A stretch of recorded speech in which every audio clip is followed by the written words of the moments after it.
Okay, I think the section is about to begin. So, thank you very much for coming this GMBA info section. I'm today's MC Ivan Lau, coming from Hong Kong, who is a current student of the GMBA program. So, in today's sections, we will have like three parts. The first part is like the first part will be the introductory of the GMBA programs, and the second part will be the alumni and current student sharing, and the last one will be the Q&A sections, and all of us basically will stay here to answer all of your questions. And we also have some refreshment outside the hall so that you guys can have some food or drinks over there. And so once again, thank you for coming to this section. So may I just begin this section with Professor Hu, who is the Dean of College Management, to give a speech to all of us first. So Professor Hu first, please. Hi, Audrey, and hi, everyone. Nice to see all of you coming. So I would just want to express my warm welcome to all of you to join this session to have more understanding of our global MBA program. Okay, and given that Audrey will talk much more in detail about this program, so I will only tell you a little bit about our college. Okay, and well, you can see from here the NTU starts from 1928. But actually, the College of Management starts earlier than that, because it can go back to 1919, the College of Commerce in the Japanese colonial era. Okay, so but our university business education starts from 1947.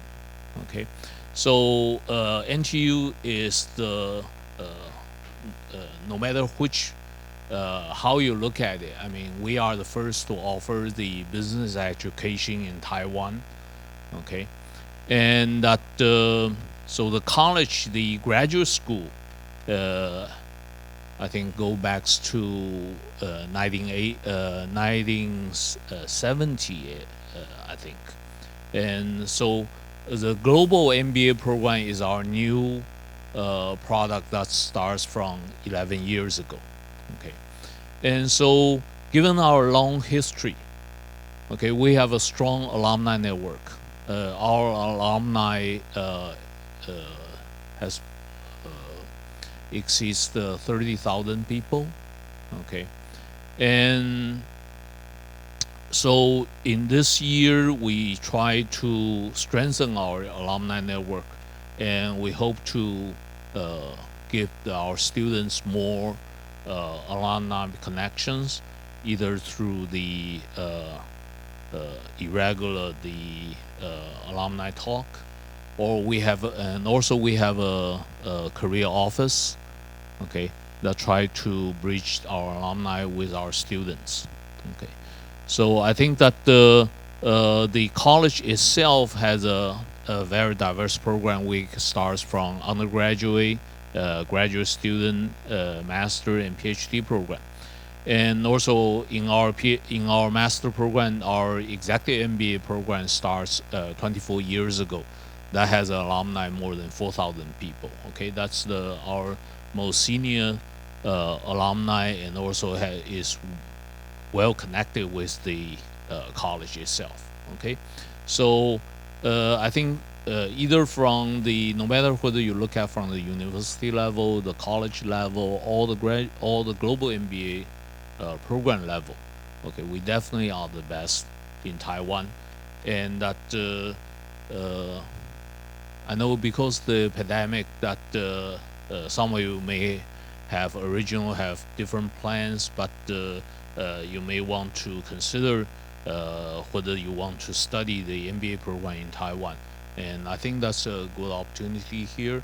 Okay, I warmly welcome all of you and hope to see you next September. Okay, yeah, thank you. Thank you, Professor Wu, for this speech. And now may I also invite the Dean Associate Dean of Management, Audrey, to present more about the GMBA program. So Professor Audrey, please. Thank you.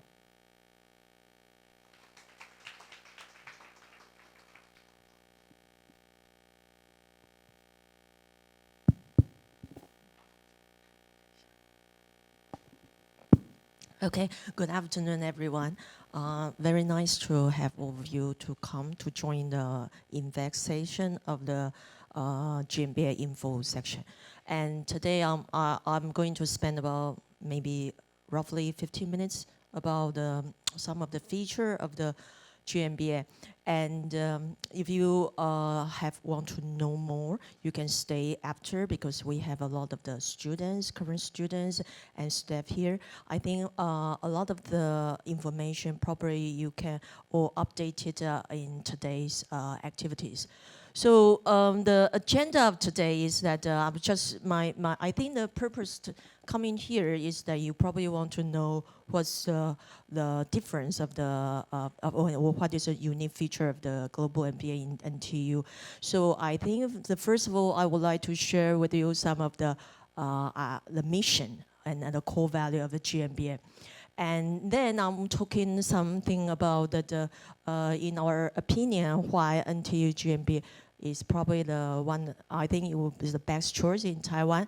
And I will also briefly, very quickly, just give you an idea about some of the student activities and how to apply. This is, I think you all know a lot of detail, and I'll just remind you a bit. So first of all, about the mission and the core value of GMBA. I think that some of you probably, I don't know, there are so many different motives for GMBA students coming to our program. And probably you may ask yourself that, are you choosing the English program? Is it GMBA simply the English talk program, or is there any other differences from the local MBA? So that's why I want you to share with you some of our mission. So our mission of the global MBA, not just an English talk program. We think that our mission is to try to help to create some global leader. So we will encourage ourselves to, we call G lead, global leader. So as a global leader, I think that through your working experience, you probably, or through your daily life, I think many of you probably have some role model yourself, that some of the great leaders in the world. So as a global leader, what are the main characteristics? You probably ever thought of this. So we personally think that there are 4 main E as a great global leader. So this 4 E includes the H, energize, energy, and execute. And what does it mean? Let me start from the H. I think that everyone can lead, but not everyone can be a great leaders, right? So if you want to be a great leaders, that sometimes that you need to have a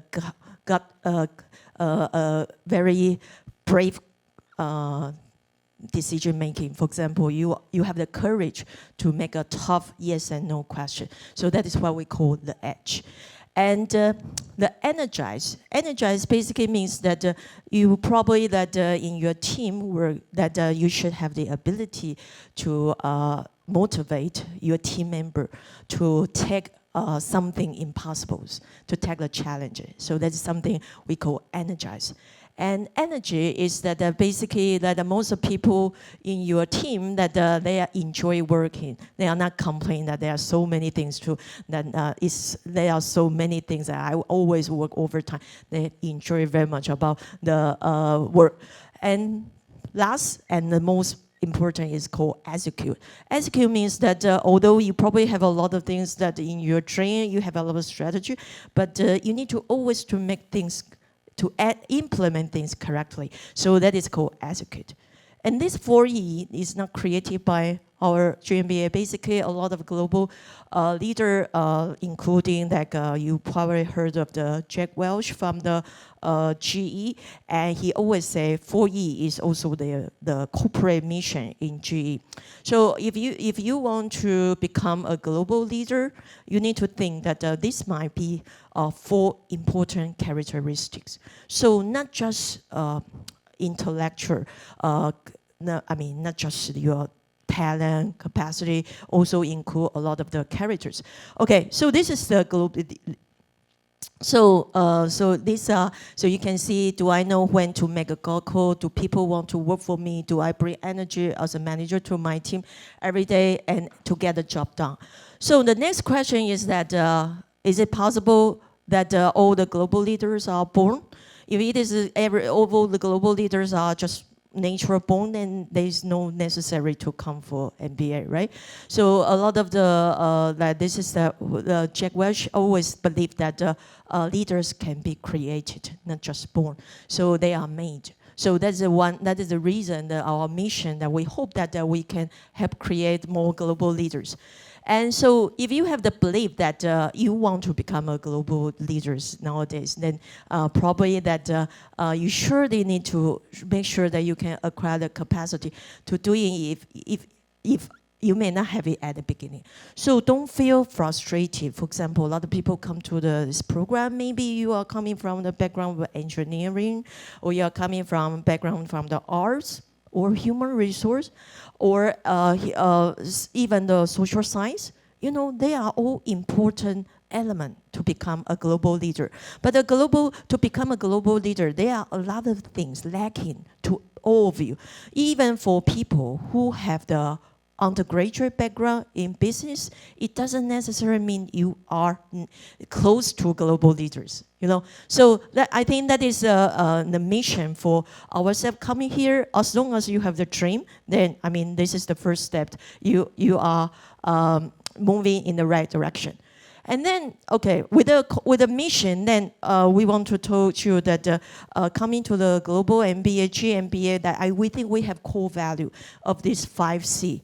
So this 5C, I think this is what we think the capacity that we hope that after you finish, you graduate from the global MBA, we cannot say that you immediately become global leader, but I think you are on the right track.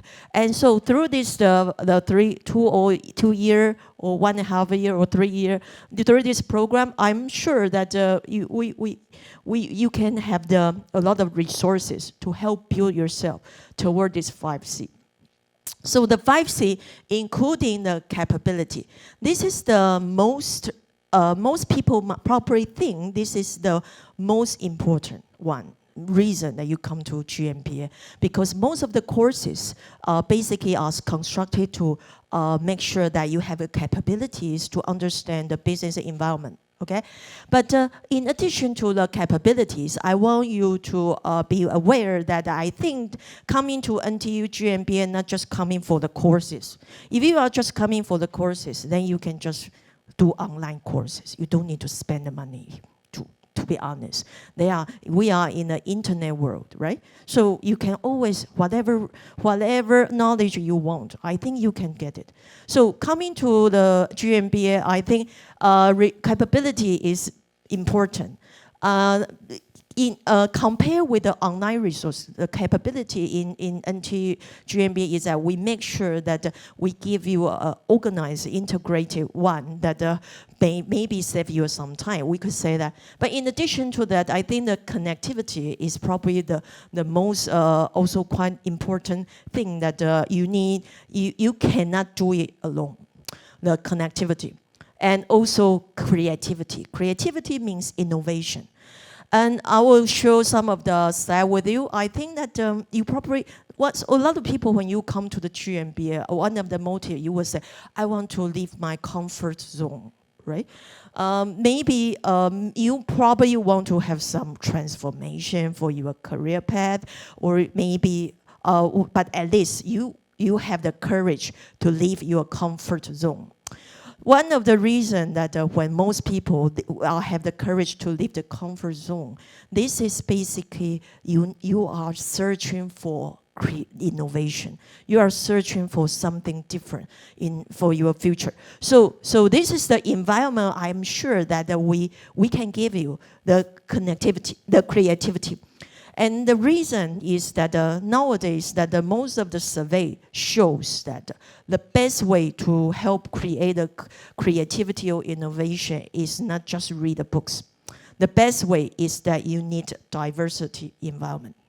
If you don't have the diversity, what does diversity mean? Basically, you need people coming from different background, coming from different area. So you probably think the right is correct, but there might be a lot of people tell you that left is right.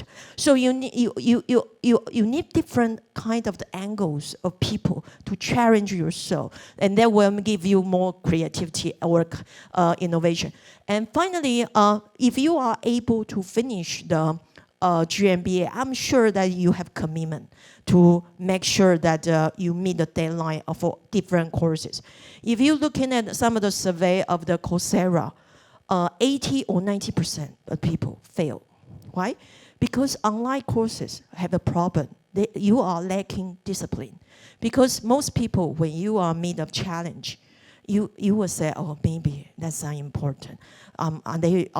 If I have other things more important, you always will give up. So that's the survey. People are thinking that the online courses have the issue, is that how to discipline yourself. So commitment is something we think important as a global leader. You need to have a discipline.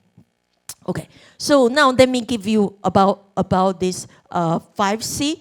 In fact, most important one here is inside here, called character. I think character nowadays is, I personally think is the most important of the among the 5C. Character means that integrity. You need to have you need to do the right things. Do the right things, not just making the profit. Making the profit, if you are making the profit at the expense of others' benefits, then this cannot sustain, You just make short-term profit. Sooner or later, you will lose a lot of the friends' reputation. This is not the purpose of for if you want to be a global leader. You always need to make the profit because you are do the right things, okay? Okay, so now let me give you more details about this 5C. The first C about capability. So, if you come to the global MBA, you know that we basically, to graduate, you need to make sure that you have 39 credits, right? 39 credits, just remember. 39 credits means that you need to take 8 required courses. 8 required courses. Each course 3 credits, so 24 credits is the required courses. And then 15 credits. Of course, I encourage you to take more, but if you are thinking that, I think most people would say, I'm fine with the minimum requirement, 39 credits, I'm happy. Okay, then 15 credits of the elective courses. And so why we need to make the required courses and elective courses? Because for the required courses, this is the fundamentals. This is the foundations. If you haven't taken any of the required courses, that basically means that you are lacking the foundation of the business. You don't know much about some areas. So I gave you this is something we call value chain. Value chain basically tells you about, for most of the organization, you might have the operation from the procurement, we call supply and operation, and then you will have the customer, right? And then you have the marketing and the service. So the 8 required courses, you can see from this here, that I think none of them can be ignored. They including the service operation management, and financial management, and marketing management, strategic management, organization behavior. Organization behavior means people. In fact, most of the time for global leader, they spend most of the time in people. People is the most challenging part as a leader. So OB is also important, although a lot of you probably are too too young or too still junior, not able to have some good conclusion, but this is something you need to learn from time to time. Even for global leaders, they still need to learn how to manage people, how to encourage people, how to motivate people. So OB is the courses for the people. And we also have the courses that are about the data. You know, nowadays people talk about the data. So the data, all the data are coming from the statistics, which is something people call business analytics. So you need to know that for a lot of data, how can you make the prediction for the forecasting, and also that it's important that for accounting, that accounting there are two parts. One is called managerial accounting, the other is called financial reporting. Financial reporting is basically, you know, as a global leader, basically most of the time they only read a financial statement. If you are on the board director meeting, most of the time people are just talking about every meeting is because for every is the purpose of the meeting is to discuss about the financial reports, whether it is there any discrepancy from this quarter. And so we need to make sure that the analysts and all the investor will be satisfied with our report. So financial reporting is not just about the accounting. A lot of people think accounting is that bookkeeping, but financial reporting is a very important business communication tool. If you cannot read financial reports, it's very difficult to talk to people. So the same thing as an investor. How do you make the decision whether you want to buy a company or not? Basically, you base on their financial report. They have a good performance. So you think that this is one of the reasons. So this is also quite important for financial report. And managerial accounting is basically, we would say the management report. How will you give, for example, a lot of you probably, your company will set KPI to you, right? Key performance indicator. Key performance indicator basically is coming from the management report. And management report, basically the logic behind is managerial accounting. Okay, so I would say these 8 core courses can apply to all kinds of the company. Can apply to all kinds of companies. So this is very important. But some of you, if you already having a business background, you probably will say, I already know that because I took a lot of the courses, right? But I will assure you that no one can say I'm expert in all areas, even because I'm coming from accounting background. So I can told you that even for our accounting major students, that they cannot address many of the assignment, because in our courses, we are MBA courses, we are not just about the technical number crunching. We have the decision making using a lot of the cases. So you need to have some decision making with the numbers. What's your decision making?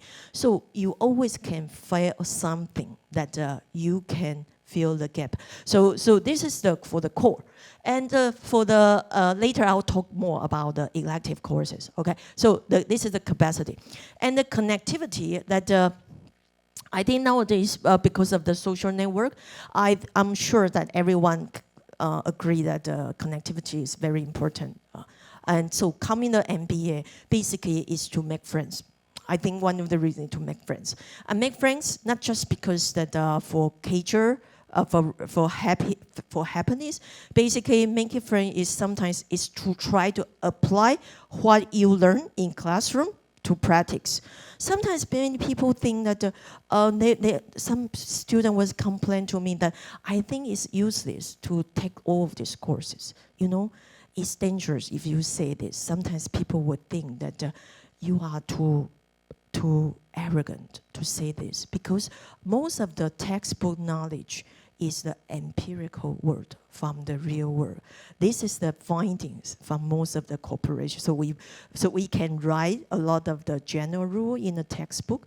So a lot of time, the reason you don't find the knowledge useful is because you are lacking this experience.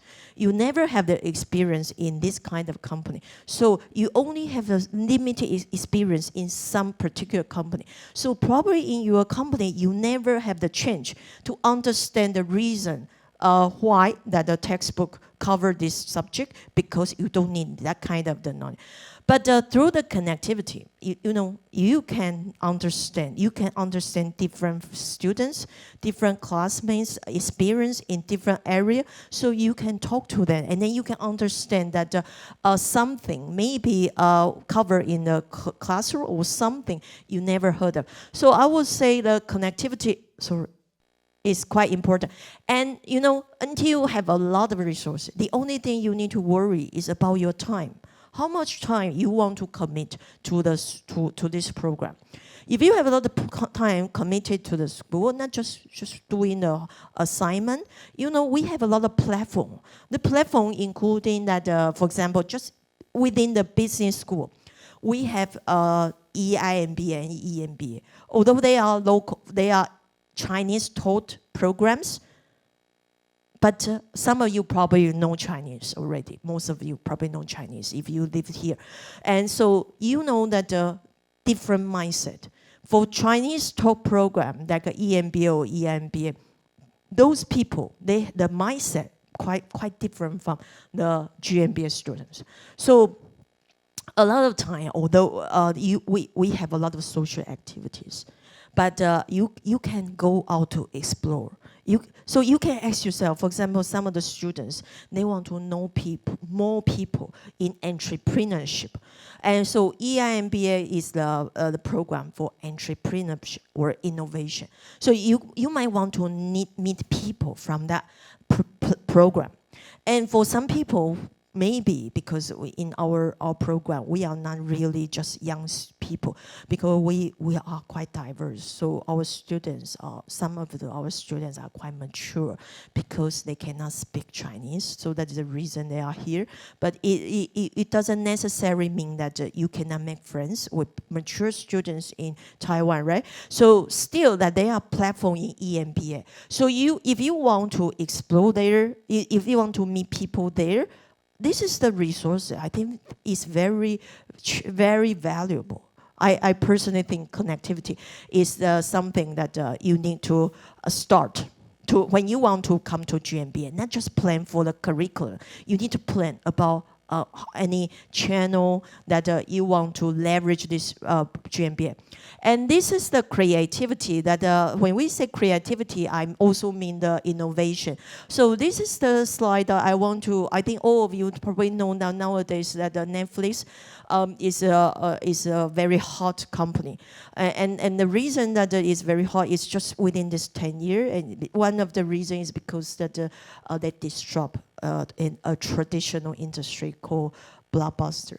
And so one of the reasons it can disrupt is because that if you are willing to disrupt yourself, you can become different. A lot of the new business nowadays is because they have a different angle. For example, Tesla is not a car industry. Many people still think Tesla is a car.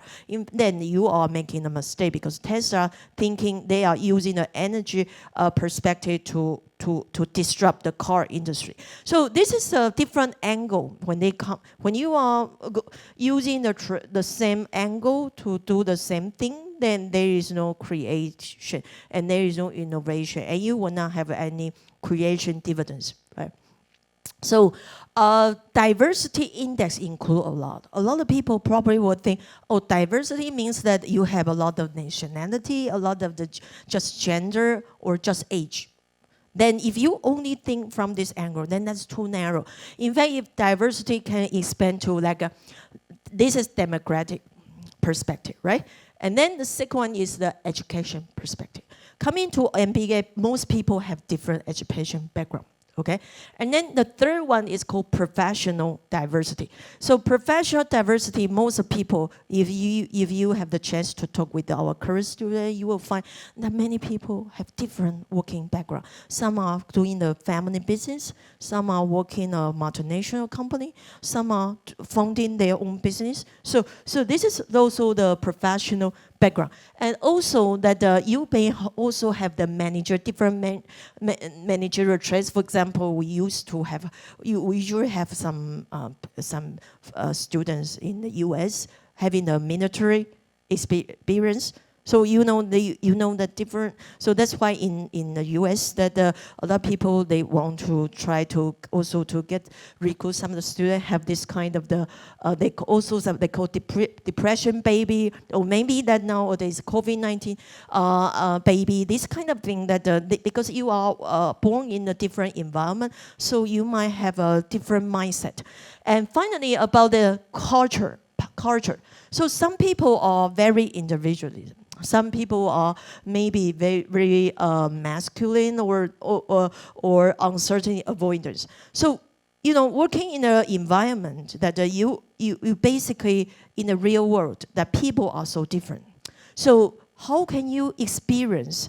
You cannot. So in GMBA, the level of diversity is much higher than any of the local MBA. So if you can survive, or if you can enjoy very much in the GMBA, then probably you would very much enjoy the multinational company, because that in the multinational company, all the group in our GMBA is like a multinational working in a multinational environment, because in the past we usually have about 15 to 20 countries per year.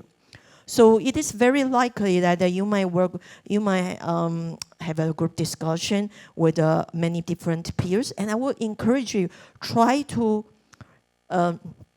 go out of the comfort zone, because a lot of people will feel very it's a torture, talking to people, having different language, it takes time. So a lot of people may complain, say, I don't like my group member. They always are not efficient. But this is a learning process. If you are just one efficient, then you shouldn't come here, right? You always need to find people with the same angles of the thinking. So then everything will be solved quickly. But in the real world, so many different angles. So you need to coordinate. How will you coordinate with your group member to make sure that, for example, in our program, some people are full-time students, some people are part-time students. So in the real world, your colleague, some of the colleagues have a lot of family members, some of the colleague is single, is so free of time. So this is the same situation, right? You need to. How will you coordinate with people that lacking time or who want to sort of? So this is also a challenge for a lot of people when they do the group project. But I would say this is the learning process of the diversity. And the fourth is a commitment. If you come here, that I would say whatever strategy, is important. Strategy is always important. But only when you can get the things done, then people will appreciate your strategy. If you have a great strategy but never come to the end, then that strategy is become the bomb, the bubble. People don't believe your decision making. So only when you can make things done, that is always the most important part for all the decision making. And the last one, character, responsible leaders. And nowadays, you probably never heard of, or maybe never heard of, called ESG. Now you will find that nowadays, when you come to the business school, people are not just saying that we should try to make the profits for your shareholders as much as possible. Now, the great companies always say, I want to be a responsible company. I am not just making the money. If making money is not just it's not a good virtue. Now, you need to making the money and make people respect. let people respect you. So responsible leaders is very important. So I talked to one of the vice president, the vice president of Oracle. He was sharing with me. He said that you should let the students know that there are two factors. Employers look at the employee. One is the capacity, that is the talent. The other is called professional soft skill, okay? Professional soft skill. And he said that this is more important. Sometimes it's more important than your ability. And soft skill, he said, just warm. If I feel he is warm, then I like it. Then I will try to promote him. And what does warm mean? Warm, he said, just check the dictionary. And if you check the dictionary, you will see a lot of it. It includes that enthusiasm, affection, friendliness, kindness, passion, understanding. You know, this is not the characteristic we usually cover in the curriculum. You never heard of the curriculum say that we are teaching people this soft skill because you take it for granted. But in fact, in real world, in fact, to be a warm person is not easy. So that is one of the reason that many people like the foreign student to stay in Taiwan, because when they come to Taiwan, that they find this is an environment that people are warm. You know, people are friendly, and this is something not easy to replicate. Okay. So core value. So what I just covered is that I already shared with you about the mission of this program and also what we will deliver. I think not everything will be offered through the curriculum. I mean, we have the environment. As long as you need to plan for yourself. We can only give you the curriculum, but I told you there are so many channels. But it's just whether you have time or not. So you cannot get anything. If you want to start this program, you need to plan for yourself. I'm happy to help you. If you really say, oh, I want to have this, but I'm lacking, so how can I get the resources? So NTU is very resourceful. It's just that you don't know how to plan. I think that is something. So this is the value of the program.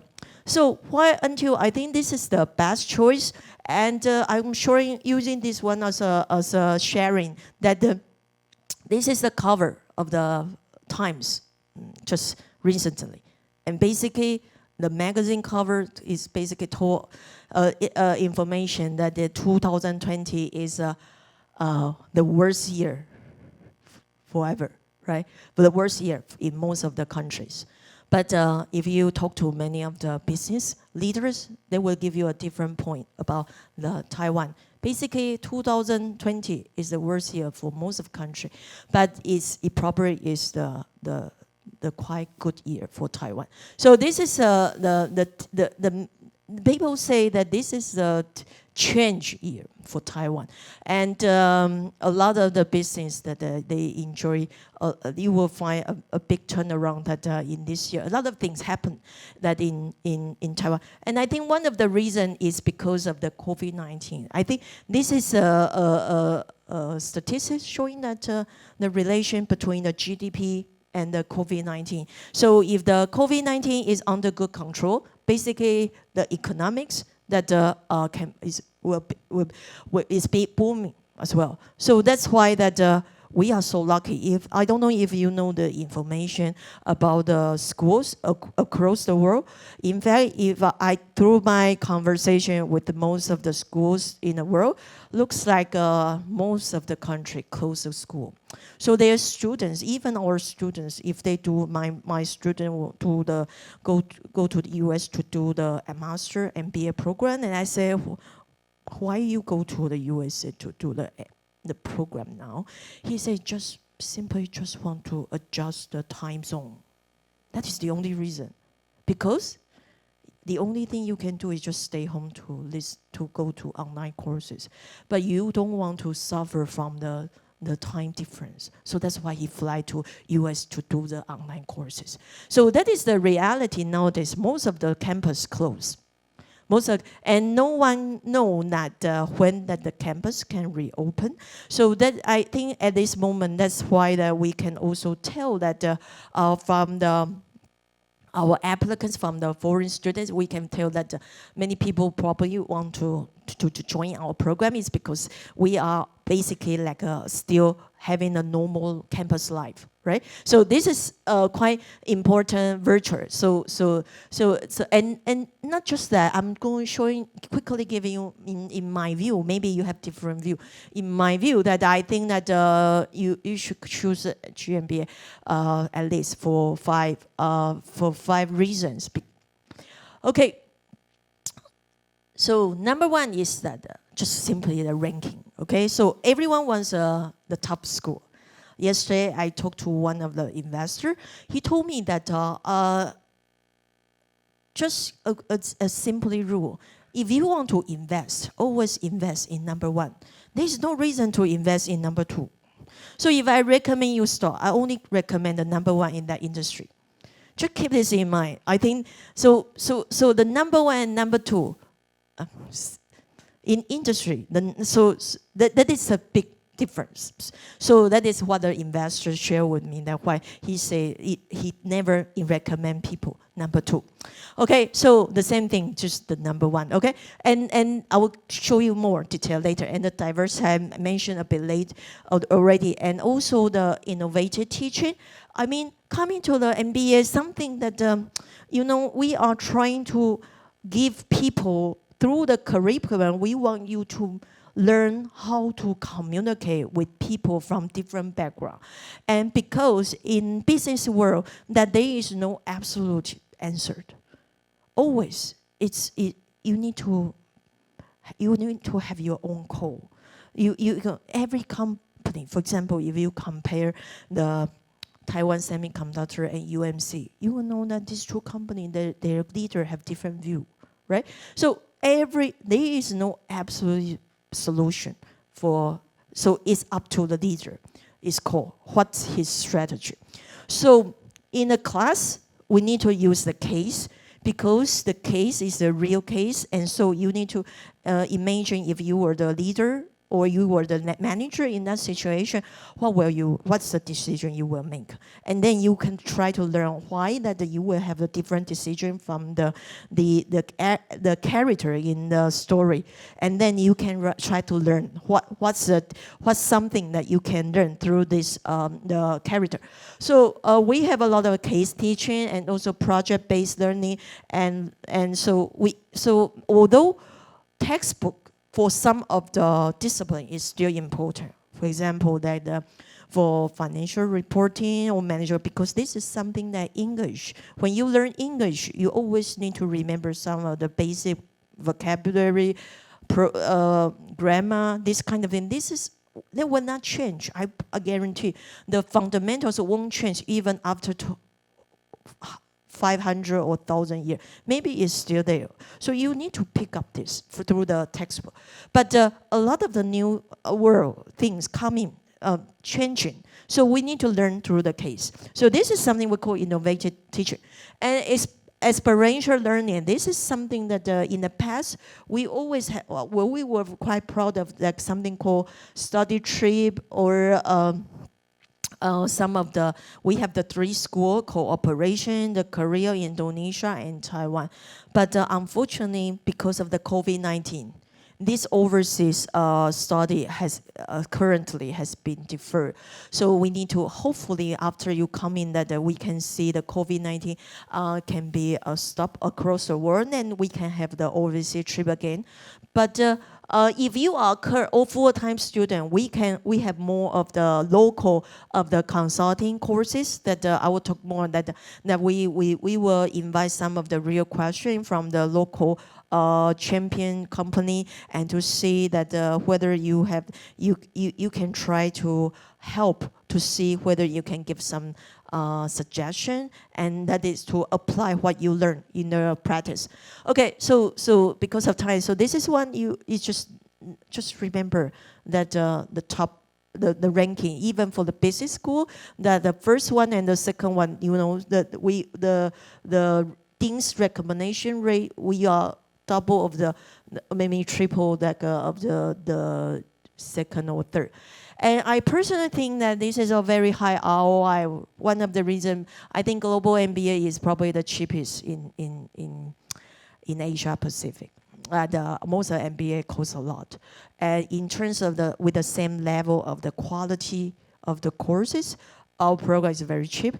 Even in NTU, I think ours is still cheap because I was thinking we were thinking maybe we should increase the tuition, but so far I think our mission is not profit sharing. It's just that I think that we need to try to do the right things. And because of nowadays in Taiwan there are more and more people, more and more companies that they need global leader or global talents. So I think to us that try to create a good ecosystem is more important than just making the money. So I think that I would say ROI is, I personally think that it is the highest. And if you think time is money, time is the cost. Our program is also quite flexible. You are able to finish it in 1.5 years. Every year we have people that try to finish in 1.5 years. Very straightforward, right? 39 credits. Just try to plan. As long as you finish the 39 credits and 1 thesis, then you graduate. Okay, so it's doable. So if time, but as I mentioned, there are so many resources. You will regret if you graduate too quick. Right? Because there are so many resources. So, but luckily that we open some of the channel to alumni. We invite alumni to come back because that I think a lot of alumni still need to make sure they continue learning. And we also hope that alumni and the students, current students, can interact more. Okay, so this is that is from the ranking perspective, and then the diversity I already mentioned a bit, and this one is just give you an idea, a term called diversity dividends. You will find most of the companies nowadays, they try to increase the diversity because even for the board of director meeting, now the regulation also require that you cannot just have the male director. That's a big issue. So diversity now is become something that people are trying to encourage in the real world. So they say that the empirical result told us that a diverse company usually have the performance much higher than the non-diversified companies, okay? And so I already give you that. And so now I give you some of the data about that why we think we are quite diverse in terms of the faculty, students, and also the partnership schools. And here that if you see the faculty, in fact, I don't know if you have an idea that within a business school, we have 5 departments. We have 5 departments. And global MBA is on top of the 5 departments. So basically, our faculty is from the 5 departments. So I would say, for example, you come in, I would encourage you, doing an MBA, make sure you can specialize in some area. For example, I'm doing an MBA and I specialize in marketing, or I'm doing MBA, I specialize in accounting, or I'm specializing in finance, or I specialize. So the 5 disciplines basically is a specialization. But MBA is just a platform on top of that. But so you will say, how can I specialize? You can specialize through the elective courses and through the thesis. So if you can plan, you are not just having I think having an MBA without any specialization is a risk. People would think you know nothing. You say you know everything. Know everything means know nothing, right? So in case you make people have this feeling. So although we are quite flexible, we don't make it compulsory, but I personally encourage you to have a specialization. So when you want to look for resources, for example, you want to find thesis advisor, these are all the resources. We have 100 professors in the management school. Maybe some of the professors, you don't have the chance to take their course, but feel free to contact them because they are all our resources that you can use. And so these are as you see, these are all the and so the faculty, most of our faculty were educated from abroad. primarily from the US. And not just that, we also have a lot of faculty are practice-led, because we are MBA. A lot of you, although I always try to propose that the academy is very important, because academy already try to summarize what's the key success factor in the world. That is something that you should learn through academic knowledge. But a lot of people may want to know something about what's going on with the practice. So in Global MBA, we have most of the elective courses, we invite a practice-led. So you have people like, for example, Charles, he used to work in IBM and HTC, and that MD Chen is Alibaba and Oracle, and Louis Chen, he has a family business. So you can have you can take their courses. For the Edward Shea was former director of telecom, and Professor Zhao, very famous of the negotiation. And every time he came from the Singapore, so he taught from in Singapore. And Zhou Xie, he has something called system thinking. Also, a lot of people like it. You probably doesn't have much. This is the framework from the MIT. So he told you how to think about sustainability using the system thinking. And James Shea is a venture capitalist in California. So these are quite different practice-led the faculty. So you can also try to learn more from these people. And as you see that so far we already have the alumni from 50 countries. So and so you can update this from our website. And this is also the education background. So don't be afraid. For example, if you are having the expertise in literature or law, you may think you are very far away from the business. But as I say, that the global leader, they don't have the requirement say you need to have a major in business, right? As a global leader, that you are just make sure that you can lead a good team. Okay, so these are most of the sample of our students, the industry background. These are the companies they used to work for, and just a sample. And finally, because I will also encourage people to join this kind of the exchange program. In fact, we have the 107 partner schools, and I think that hopefully we will expect next year there might be COVID-19 will disappear soon, right? So if you have the chance, you can participate in maybe one semester exchange program, then you have the chance to visit the famous schools that are in the world. And this is also, to me, I think this is also very valuable experience. And so, for example, this is the NYU, many GMBA alumni used to apply the NYU exchange students. And we also have in Denmark, the Copenhagen Business School, and in France, that there are many good business schools in Europe that we have the joint program. Okay, so these are just an example. And if you really want to have a dual degree, that we also have the degree with the Kyoto University and also the Beijing. But I will encourage you that, I mean, if you usually not very, if you want to join this, you need time, because if you want to have a 2 degree, you need to make sure you have probably also need to go to the school, the partner school for a year. Okay, so this is the second second reason for why you choose GMBA. And now I come to the innovation part, and this one is just giving more details about the course. So the 39 credits, that this is the core I just mentioned, right? And for the elective, okay, let me give you this as the framework for the elective courses. I think that nowadays, coming to MBA, one of the purpose is that you should have a better ability to forecast what's going on next, right?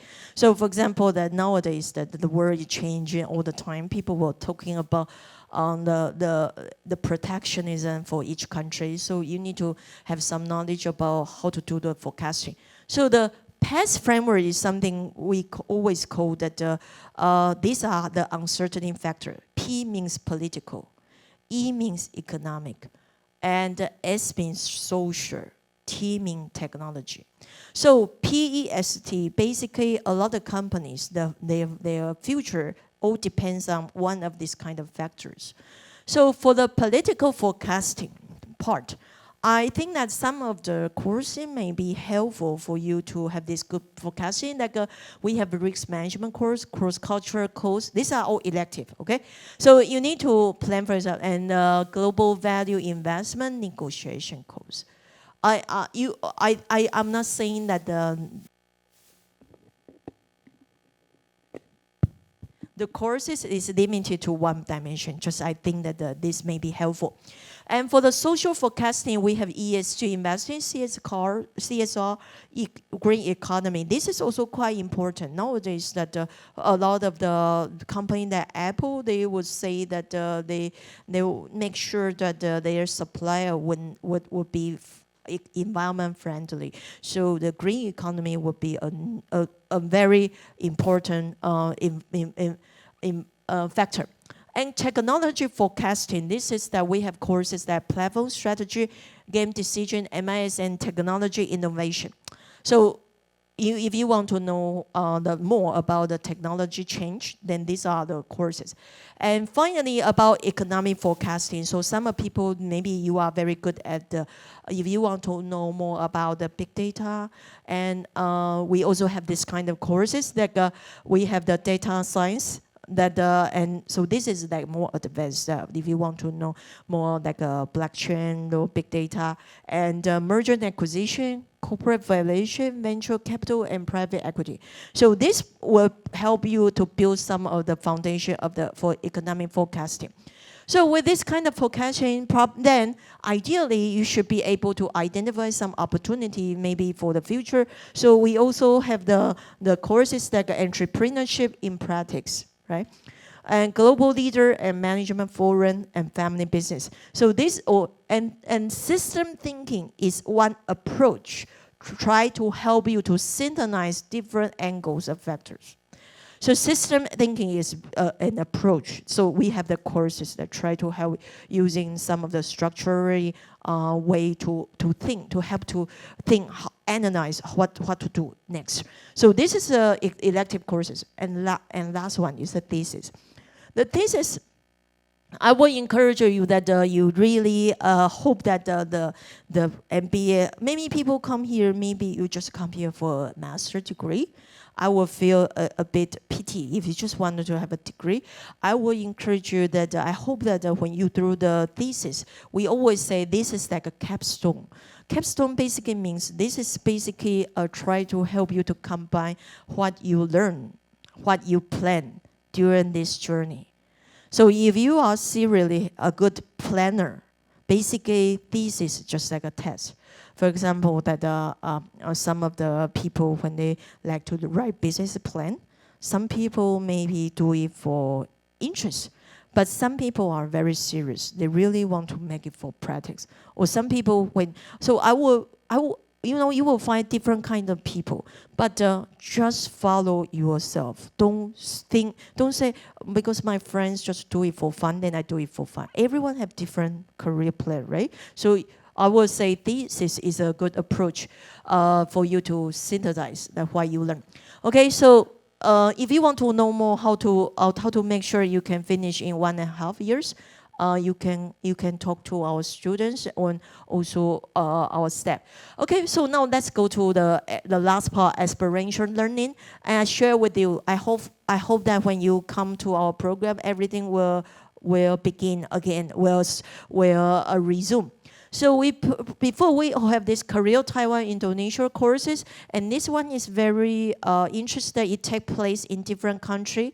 So this year in Korea, next year in Indonesia, and every time that the three campus students join together. So you will see that in 2017 we have in Indonesia, 2018 that in Taiwan, 2019 in Korea. We also have the overseas study trip that, for example, in 2018, we visit a lot of the big companies in China, and 2019 in big company in Singapore. And our theme of the overseas trip 2018 is thinking that why most of the multinational company want to set the Asia headquarters in Singapore, right? So this is the in the past. And because of the COVID-19, so in 2020, we tried to cooperate with some of the local business. So this is an example that we cooperate with China Zhonghua Telecom. And so this is the satellite in the Yangming Mountain, Zhonghua Telecom. And so we have some of the discussion with the company. And in 2020, we also cooperate with some of the hidden champion in Taiwan and we try to work together to help them to come up with some of the how to help these companies' product to go global. Okay, sorry. Okay. So and we from this term we also have the industry mentor program, because I think that a lot of people probably you need some advice. So if you want to have some mentor advice, as you see, we have many practice lab faculty. They can also provide some of their experience or give you some of the resources. And of course, we also have the meeting with the director. So as I say that everyone can plan for themselves. If you have any question, feel free to let me know.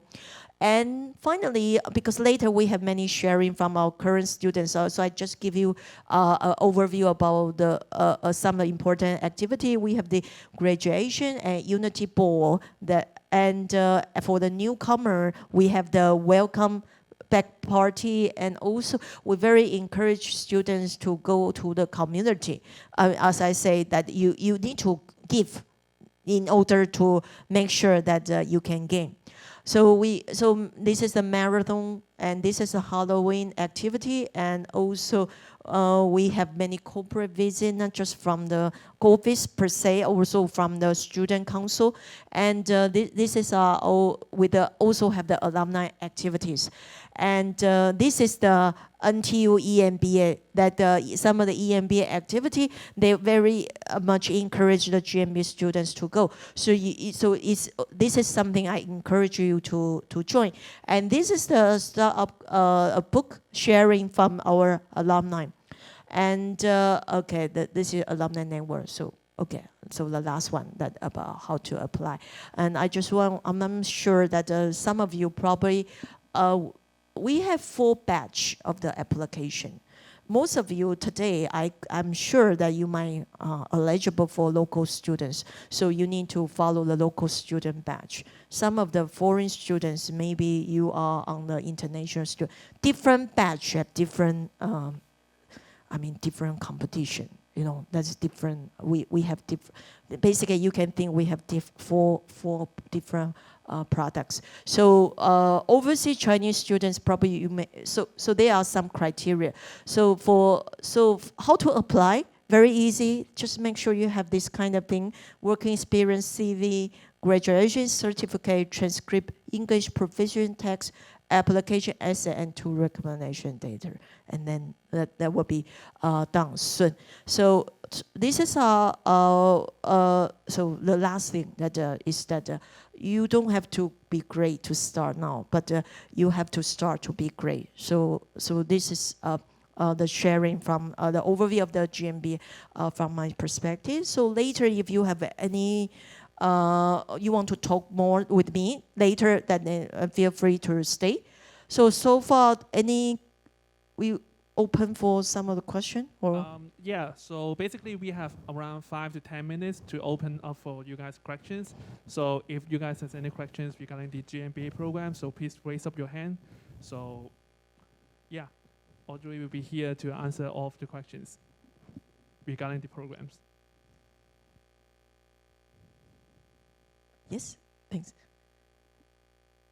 Hi, I would like to ask, it would be better, or I'm not sure, it would be required to have a English certification like TOEFL or TOEIC test. Yeah? Sorry. I think it's a requirement, right? Yeah, the English proficiency is one of either present a TOEFL test scores or IELTS or TOEIC. And is that have a limitation of a year? Like I have my test like 3 years ago. It would be, is that applicable, or should I have another one like recent, like currently like 10-year or 2-year would be better? Well, it depends. You can, if you are planning to take the test recently, then you can, and also you already have the old one, but it's already exceed the time. You can attach the current one you have, and also let us know that you are planning to take the new test in the very soon. Then we will still accept your application, and also we are waiting for the new scores released. But the old one like 3 years ago is acceptable, right? Yeah, we will note it that this is from the 3 years ago. Okay, Yeah. I got it. Thank you. Okay.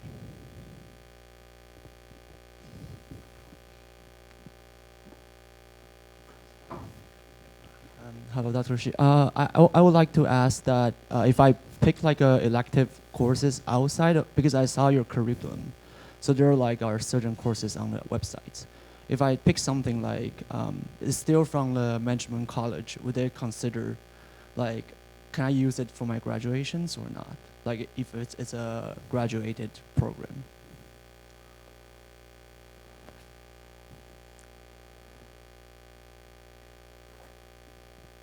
So all courses that has master level and then management related can be exempted, can be transferred to GMBA credits.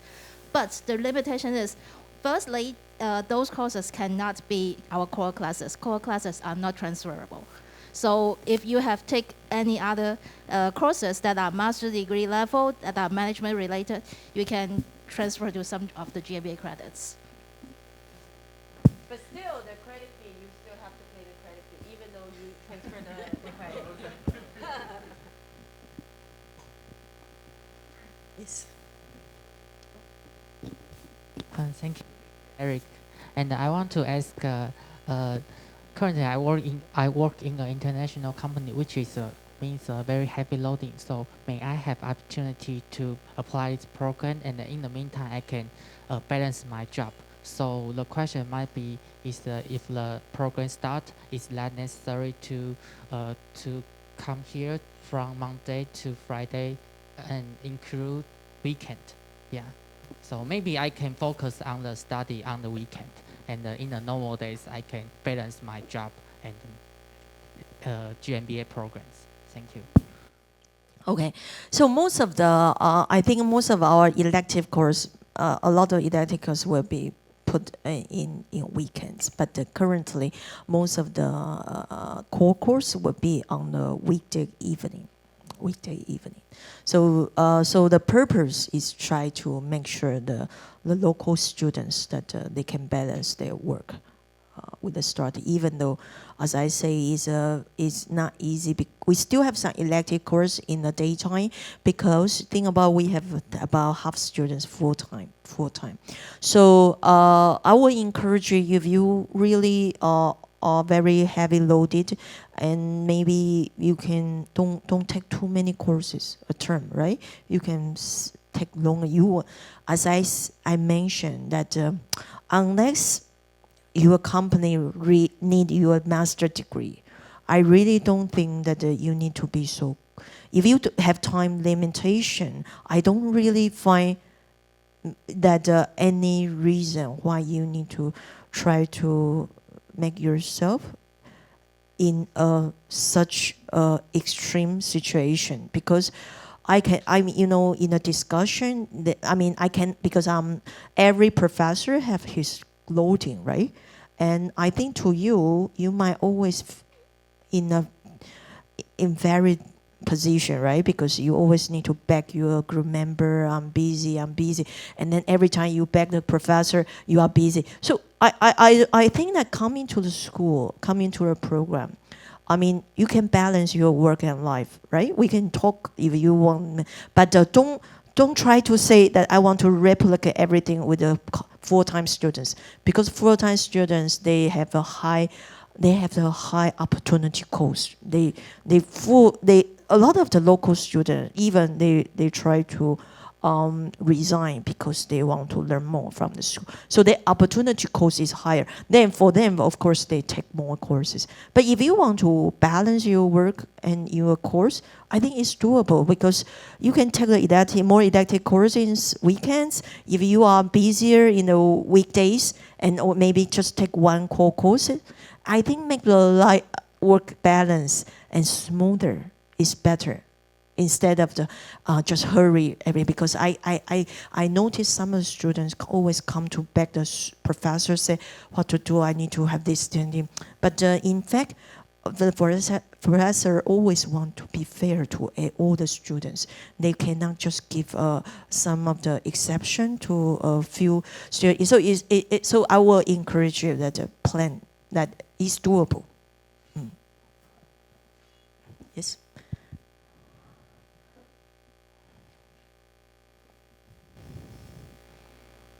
Okay.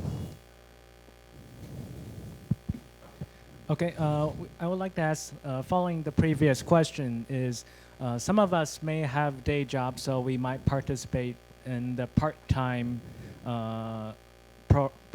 program. So some of our occupations are working also in foreign countries.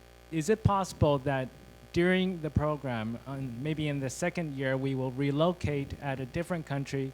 Can we still participate in this GMB via online? Online. Yeah. So if we are relocated because of our jobs we're located, maybe after 1 year of participation, can we still continue the project via online? So far, we don't really offer the online access because that if you want to learn more, I can share with you. We tried the online because there was a period of the in Taiwan during the COVID-19 because of people are scared of coming to the school, and just for a few months, then most of the students say, I don't want online. No one wants to do online. The thing is that you need to think about that. Why you come to MBA? And let me try to remind you. If you just want to come to learn knowledge per se, you don't need to. For example, you just want to come to learn accounting? No, just go online or you can learn the knowledge yourself, right? But the reason you come here is you want to learn more about why people have different view on this and how this knowledge can be applied. So through the conversation, you learn it. Right? If you just want to learn knowledge per se, I really think that, so this is one of the reasons. In the end, we give up the choice because that we figure if we offer the online, then very difficult that we lose our feature of MBA. People don't interact, and the professor become a traditional lecturer. Give you the traditional knowledge, and that is not what students want. Our students are very demanding. Our students say, I'm not coming for the knowledge only. I come to learn through the discussion. I want to learn. So I'm sorry that so far, I'm not sure, maybe very soon that if COVID-19 gets worse in Taiwan, maybe we still need to think about this access, then we will have this kind of access.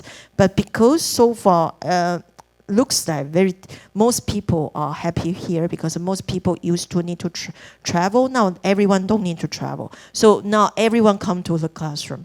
So this is something that I'm sorry that we currently don't have the online access. Thank you. If you want to compare the difference that for the info section, we have two. One is the real info section, right? Or you can also go online section and to feel. Do you feel the difference of the online and the in person? So this is the something we are also trying to learn. Yes. Hi, Audrey. Thank you for sharing. So you mentioned that there's a community connection between GMBA and EMBA and EIMBA. Am I right? But as far as I know, there is another program called PMBA. P? Yeah, Uh-huh. professional Yeah, MBA, yeah. I suppose. So may I know what's the difference? Why is PMBA not in the... PMBA is not officially program for the management school. PMBA is a continuing education MBA, right? So usually they cannot use the resources in the management school. But if you are within the management school, the umbrella, that as I mentioned, that all the resources basically are accessible to the students. So this is so what I mentioned is that in under the management school there are only 3 MBA. One is global MBA and the other is EMBA. EMBA is usually requires 10-year working experience, so they are more mature. And EIMB is youngster. I mean, EIMB on average, the age people, a lot of mindset are quite more close to the GMBA student. But the difference is that they want to found their own business. Most people want to do their own business. But for the global MBA, that I still think, although we are at the same quite similar situation, but people think differently. But I will encourage you that we would not have a common standard big activity, but we have a lot of the channel. But you need to be more proactive, because sometimes we create some activity, but maybe you are not interested. Not many people are interested in EMBA or EMBA. In particular, foreign students, they cannot speak English. They can speak Chinese. For them, they don't feel very comfortable to join the activity. But if you already speak Chinese, I will encourage you to go. That there are so many activities. Okay, thank you. Okay, we take one more question from the gentleman. Okay. So last question. Hello everyone, my name's Tom, and just a quick question for Audrey. I would like to know what you look for in applicants to the GMBA. GMBA, okay. I think that we are very flexible, but I think we encourage people that who are open-minded and who want to embrace differences and who want to have a change to the program.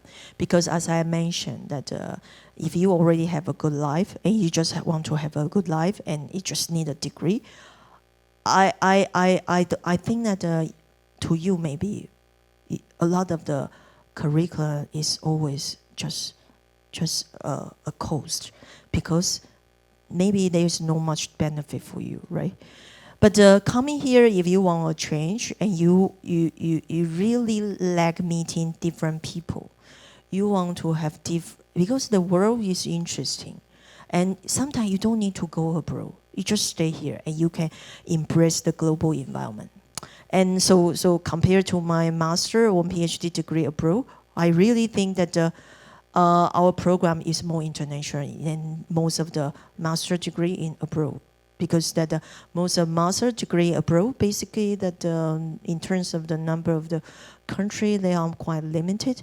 But so I would say coming here, we have this kind of environment. We are so diverse, and if you don't like to meet people, you just want to take the knowledge to do the courses, I really find you may gain limited benefit, because that as I mentioned that we want to have 5C. That is our core value. So we are not just focusing, we have good curriculum. No, we want students to balance. We will encourage you to take course. We also want you to meet people, to go out, to expand your circle. You know. So this is something that we want people. We want people who like to have a innovative mind and who are open-minded. Okay. Thank you. So you can stay if you want to talk later. Okay. Okay, so thank you, Audrey, and all the questions that you guys asked. And due to time constraints, so for now, may I invite Professor Leon to share his view on the GMBA program. And Professor Leon, please. Thank you. Hi. Good afternoon. Thank you. Good afternoon. I'd like to thank you all for being here, and I'd like to thank Professor Audrey for her detailed introduction to the GMBA program. So for my part, I would just like to expand a little bit more on what would actually happen in the classroom scenario. So before I actually start, I'd like you guys to think a little bit more detail about what your goals are, and particularly how you see yourself in 10 years from now, and how that relates to GMBA program, how you see the value of this program contributing to your future goals. So a little bit more about me. About 15 years ago, I found myself in South Africa. Like many of you, I come from abroad. And I was working in the hospitality industry before I found my way to Taiwan. And I completed my doctoral degree here, focusing on corporate communications and international political economy, mostly, amongst other subjects, of course. And I've been here for about 10 years now, and I've had the privilege to not only experience the warmth and openness of the culture, but also to build a family here. And that would be my cute daughter, Adrian. And I've also had the opportunity to work at two of the main universities in Taiwan, two of the very important ones, well-known ones, National Chenchi University and National Taiwan University. And this experience has sensitized me to some of the differences that you might face in these different institutions. So you may raise your hand if you've had a similar experience in your past education. You attend classes that are largely textbook focused. There are some class discussions, you have assignments, sometimes you have tests. Then you get your degree, and afterwards you find that your classmates drift apart. You separate from your professors, and there's limited interaction after you get your actual degree. Now, this is one strength that I think I should emphasize when I talk about GMBA. In the classroom setting, there are three strengths that Professor Audrey already raised, which I would like to just raise again and give you some more information on. These include interactive teaching, a multicultural learning environment, and interactive engagement, often with very experienced classmates. On the first point, on innovative teaching, I would like to share my experience from my classroom. I have come to see lectures a little bit differently in my classroom. Rather than seeing them as imparting knowledge, I have come to see them as imparting tools that can then be used directly to cases. Both cases from HBS, which reflect real-life situations, and more recent cases that often come from current events, current issues. And in addition to applying this knowledge, these skills to cases, I also like to encourage applied activities to encourage students to actively engage with what they learn, engage with their classmates, and try to apply what they learn in action. And the courses at NTU GMBA program are always expanding and being revised, and this is another strength directly related to what Professor Audrey she mentioned. For my part, I will add 2 courses next semester, including crisis management and ESG investing, which reflect 2 sides of an ever-growing importance in the corporate industry, being affected by various economic, social, and governance issues, as you may yourself very well be aware. A second strength that I like to emphasize related to your in-class experience that you will encounter. You will join a class with students from multiple different countries and different cultural backgrounds. Now, in my experience in my class, I counted more than 8 different cultural origins. And what this adds to the class environment is a creative problem-solving atmosphere. So gone are problems such as groupthink, where everyone has a similar approach. And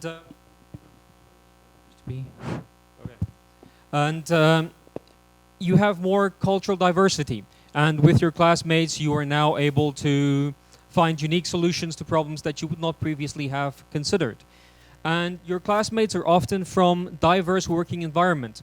In my classroom, we had over 130 years of working experience collectively.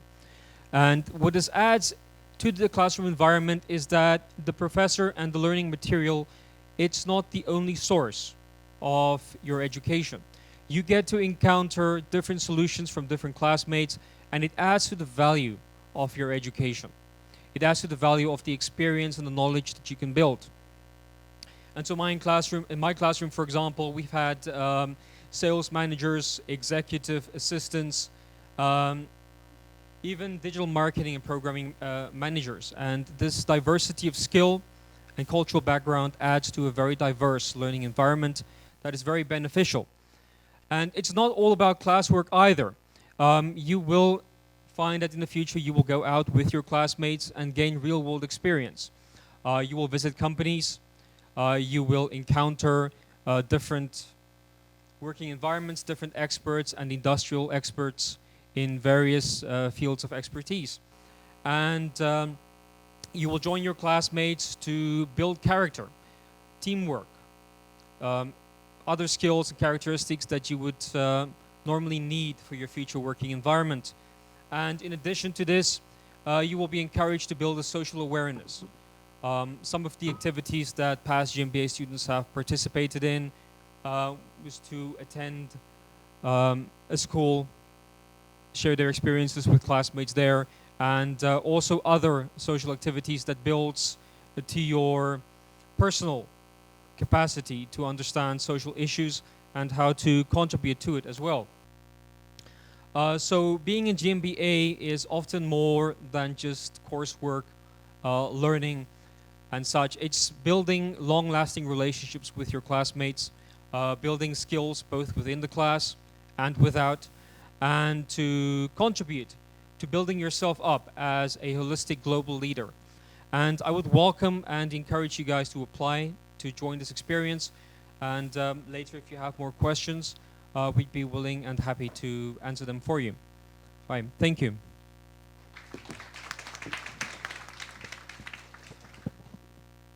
Thank you, Professor Leon. So in the coming sections, we will have some current students and alumni students to share their experience in the GMBA program. So the first one will be my classmate, the current student, Pei from Thailand. So may I invite Pei come to the stage?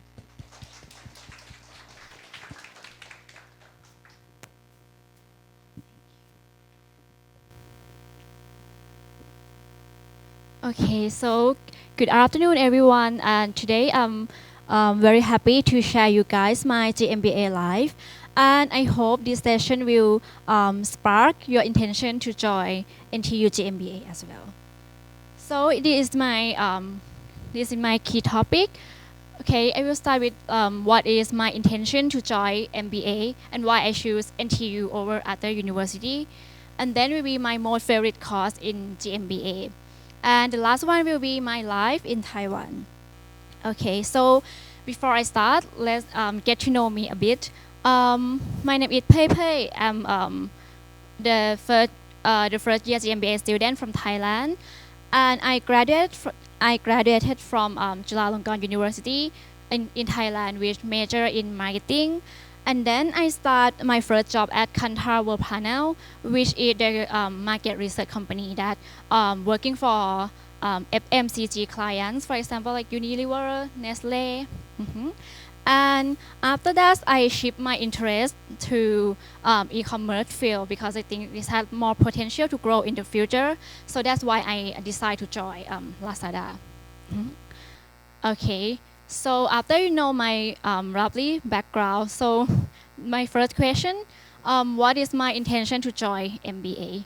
So before I decide to apply for GMBA here, this is my question that I keep asking myself. Yes, and I think this is the most important question that you guys might have to like question yourself as well to see whether GMBA suitable for you, or is it the right timing for you to pursue GMBA. So here's my intention to join MBA. The first one is to explore other business area. Other than marketing, I want to know both in depth and in horizontal scope of the business, and to like enhance my my career path as well. And the second one, as I'm an international student, so I would like to improve my Chinese skill. So Taiwan is the best place for me to like improve and practice my Chinese skill. And the third one is to building a strong relationship, a strong networking with the GMBA classmates. Not only classmates, but also like professors. Yes, because I think this is the important one that we come to study GMBA because we want to connect the dots. We want to expand your networking circle. Yes, and the last one is to step out of my comfort zone. I would like to explore new things, maybe not that much academic things, but want to learn in the diversified environment, learn new things, try the new things in Taiwan. Yes. However, I think not just any university, not just any MBA program can fulfill my goal, because I always believe that the great place, the right place can make a great life for me. So that's why I choose NTU over other MBA university. So here is my reason. For the first one, I think Professor Audrey already mentioned about it. This is NTU is the only university in Taiwan that got 5 Palm Awards, like more than like 5 or 6 consecutive years already. Yes. And the next one is at NTU they provide like a Chinese course for international students. So I think if you guys are in the international student and want to learn, want to improve your Chinese skill, this is a good benefit for you. And the third one is to NTU also provide like both academic course, both academic activity and non-academic activities. For the academic one, as the professor mentioned earlier that GMBA provide a lot of activity, for example, like company visit or academic seminar that you can easily apply and attend based on your interest. So if you guys want to find a job in Taiwan, this is a great opportunity for you to attend this kind of activities. And for the non-academic activities, GMBA also provide a lot of activities like Halloween party or ice-breaking activity or like New Year party, something like that. That not only you get connected with your classmates, but you also know have a chance to talk to like professor, have a chance to talk to your senior years. Yes. And the last one is NTU is located in great location at Gongguan Station. So it's very easy for you to travel. You have a lot of interested place that you can go, you can explore more, and a lot of great restaurants around here to explore. And the next one is my most favorite course in GMBA. Actually, I'm just a first year student and I'm about to finish my first semester here. But for all of the courses that I take, statistics, financial reports, strategic and operation management, and strategic management, I can say that this course is quite useful and it's linked together like a value chain that Professor already said. It's the fundamental course that I think you will definitely can adapt this kind of course in your daily life or even in your career in your work. Yes, but the course that I think I related to the most and and this is my favorite course is strategic management, because this course we learn a lot from real business case study. We had a lot of discussion.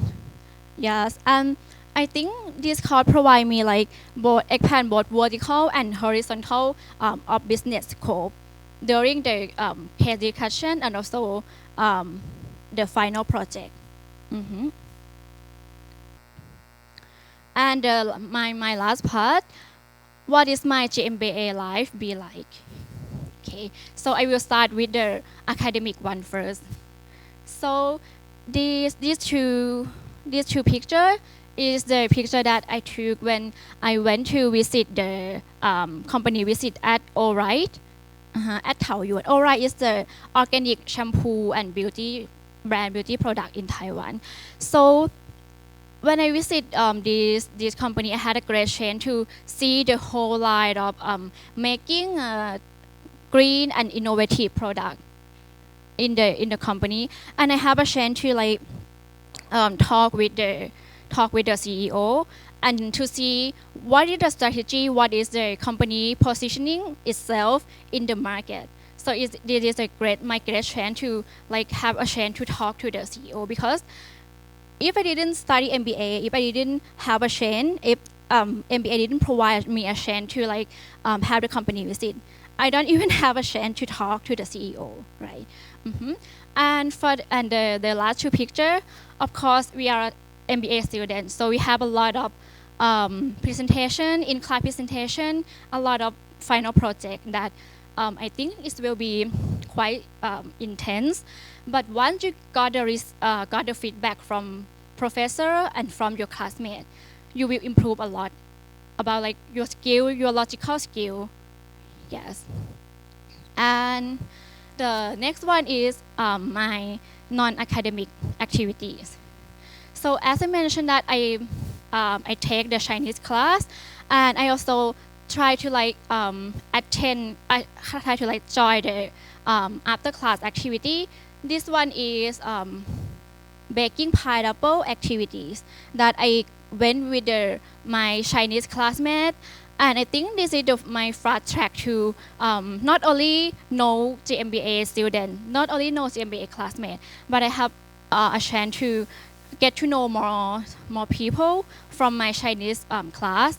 And this is my fast track to improve my Chinese skill from this kind of activity as well. And this two photo is I try to hanging out with my friends after class, after very intense class. I want to like relax a bit, something like that. So this is my picture about going to karaoke and hanging out with my friends. So this is the fast. I think this is the fast track for you to get to know more people, get to know more like classmates. Because I think MBA is not only the academic thing. If you decide to study MBA, I think you would like to like expand your connection, get to know more people. Yeah, so this is the fast way to get to know more people in GMBA. And more than that, I already have like my first trip with my GMBA friends. This one, I went to Huanshan mountain to like read the sunlight in the top of mountain. So this is my like memorable trip, my first memorable trip in Taiwan. And on the New Year, I also have like the small countdown party with my GMBA friends. Yeah, and we went to see the fireworks from Taipei 101 building. So all of this the my most memorable experience in Taiwan that I think for me personally, I'm not that much like outgoing people, but once I decide to join MBA, I try to like open my mind to meet up more people, and I think this is the essence of the MBA that you will get to know more people, you will receive like the memorable experience. And I would like to conclude with this quote that you never know what life gonna bring you to, but you can enjoy the moment. So same as my decision to join MBA this year during the uncertainty of the COVID pandemic, Yes, I don't even know what life gonna bring me to, but I try to enjoy. I try to how to say, I try to experience every little thing that come to me. Yes, and I think this is like one of my most right decision that I decide to join MBA and NTU GMBA as well, because I think for GMBA is it important to study in class, to have a chance to meet up with your classmates, and NTU can provide me an in class study, provide me a very normal campus life. So I think this is my most how to say, my most right decision that I joined NTU GMBA. Yes, thank you. Thank you, Pepe, for sharing her wonderful experience as a full-time international student. The next one that we want to invite is Edison Chen. So he is the part-time student. So maybe we can have a look on the part-time student's life in GMBA. Thank you. Good afternoon, everybody. Just to test.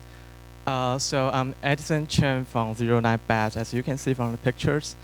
So a little bit background of myself. So I am an NTU graduate in life science, and I realized in the very earliest years in my university life that you cannot make a good decent amount of money if you work in a Taiwanese biotech companies, and not to mention this major doesn't really give you a really promising opportunities, and doing the lab all day long is just not a thing I want to do, and I just feel that's not what my passion belongs to.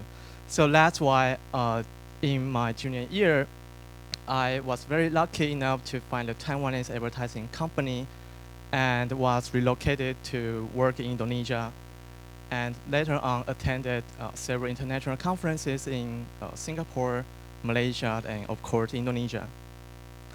So after around 2 years working in Indonesia, I feel it's time for me to make a change. So that's why I returned to Taiwan, and I was very lucky enough again to find a really great Korean company and now working as a sales manager there. So here comes to a couple of reasons why I applied to GMBA. And just for everybody's information, there's no right or correct answers to this. So the very first point why I applied to GMBA is because I think it will make my resume stand out. So I always believe it would be a really great plus if you could have a business degree or an MBA degree written on your resume. And that business degree allows me to at least win the very first round of interview opportunities in any major firms in Taiwan. So next is I want to climb the corporate ladder faster. I'm not so sure why, but maybe that's my stereotypical thinking. But I believe people tend to believe if people with business degree or MBA degree, they are smarter, they are more versatile, or they are more competitive than your peers.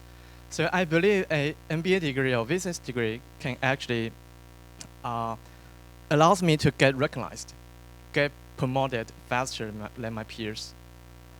And the last is it's because of my past experience of studying NTU.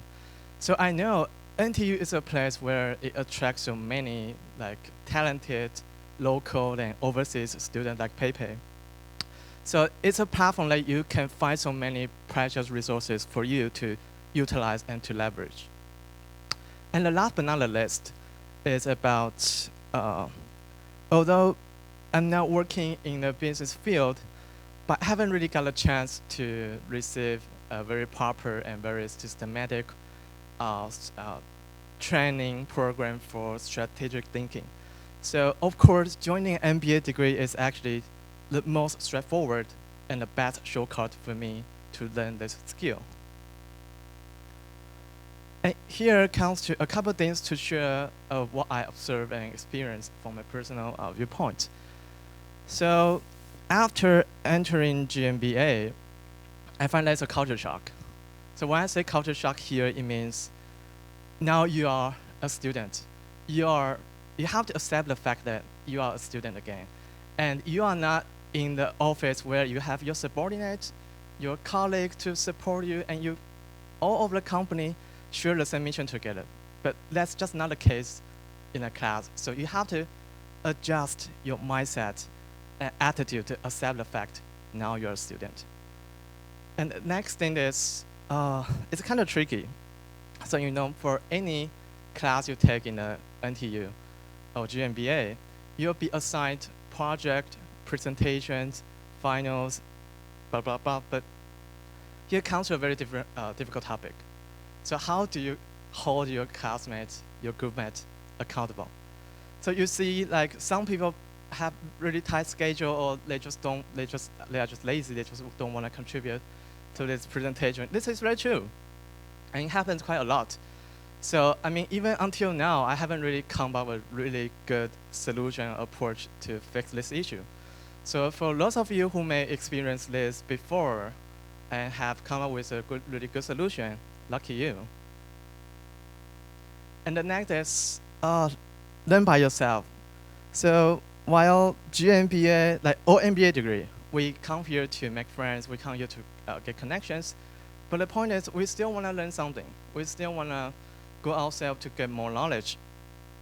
And in my case, I spend around weekly 10 to 15 hours outside of class, outside of work, and simply just study, because this is my decision, because I want to learn something new. I want to get a solid knowledge from the MBA degree, and that's just the price you have to pay.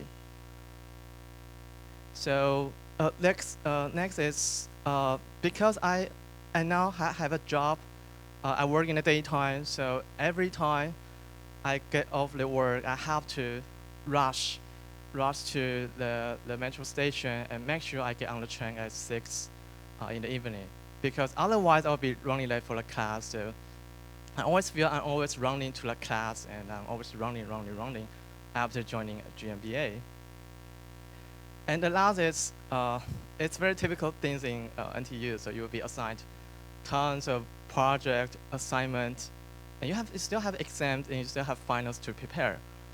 So here, I mean, you have to be ready. You have to be prepared, and you have to accept the fact that now here comes to another new challenge in your life, and you have to be ready. And here comes to the dilemma I encountered after GMBA. So in my case, I feel it's really hard. That's probably the most difficult part, is to strike a balance between your networking muscles and the academic performance. So one of the major goals here, we apply for MBA degree or go to GMBA here, is because we want to get or make our personal connection stronger, or build up our network here. But if you want to do that, chances are you have to compromise. You have to compromise your time, because your resources is limited, and all comes down to it depends on if you're aiming for a high grade or you are aiming for a pass. That all depends on your choice. And the next thing is work versus study. So for lots of you who wish to hold a job while you're studying, there's a really dilemma you're going to encounter for sure, because every time when I sit in the classroom, I always feel I'm constantly distracted by my work, because there's a company project I'm now handling, or there's a key account that continue sending me tons of messages on my line or on my messengers. And that's just the thing that happens to me all the time. And when I'm in the classroom, I always feel, oh, there's a project I have to do. There's a school presentation due tomorrow. Then what am I gonna do? And there's a classmate who doesn't want to do anything and contribute to this. It happens a lot. So that's the dilemma you're gonna encounter. So you have to be prepared. And the last but not the least is, it's a question actually I want to ask everybody. So should I go drinking, when there's a meeting tomorrow? So just do a quick survey. So, will you go to drinking? Raise up your hands, could you? Oh, just a few. 1, 2, 3, 4. All right, so there's no wrong or correct answer to this, but my feedback is you should go. You definitely should go. But you have to be honest with your classmate, because chances are your classmate will get you drunk. That happens quite a lot in GMBA, in my experience. And to wrap up my part, my very first, which is also the very last advice for any of you who wish to join GMBA, it's never too late to practice drinking at this moment. Thank you, everybody. Thank you, Edison, for so real and practical sharing as a part-time student. So now may I invite Sergey from Ukraine. He is our alumni. I think there are more wonderful experience that we can hear from him. So Sergey, please. Thank you.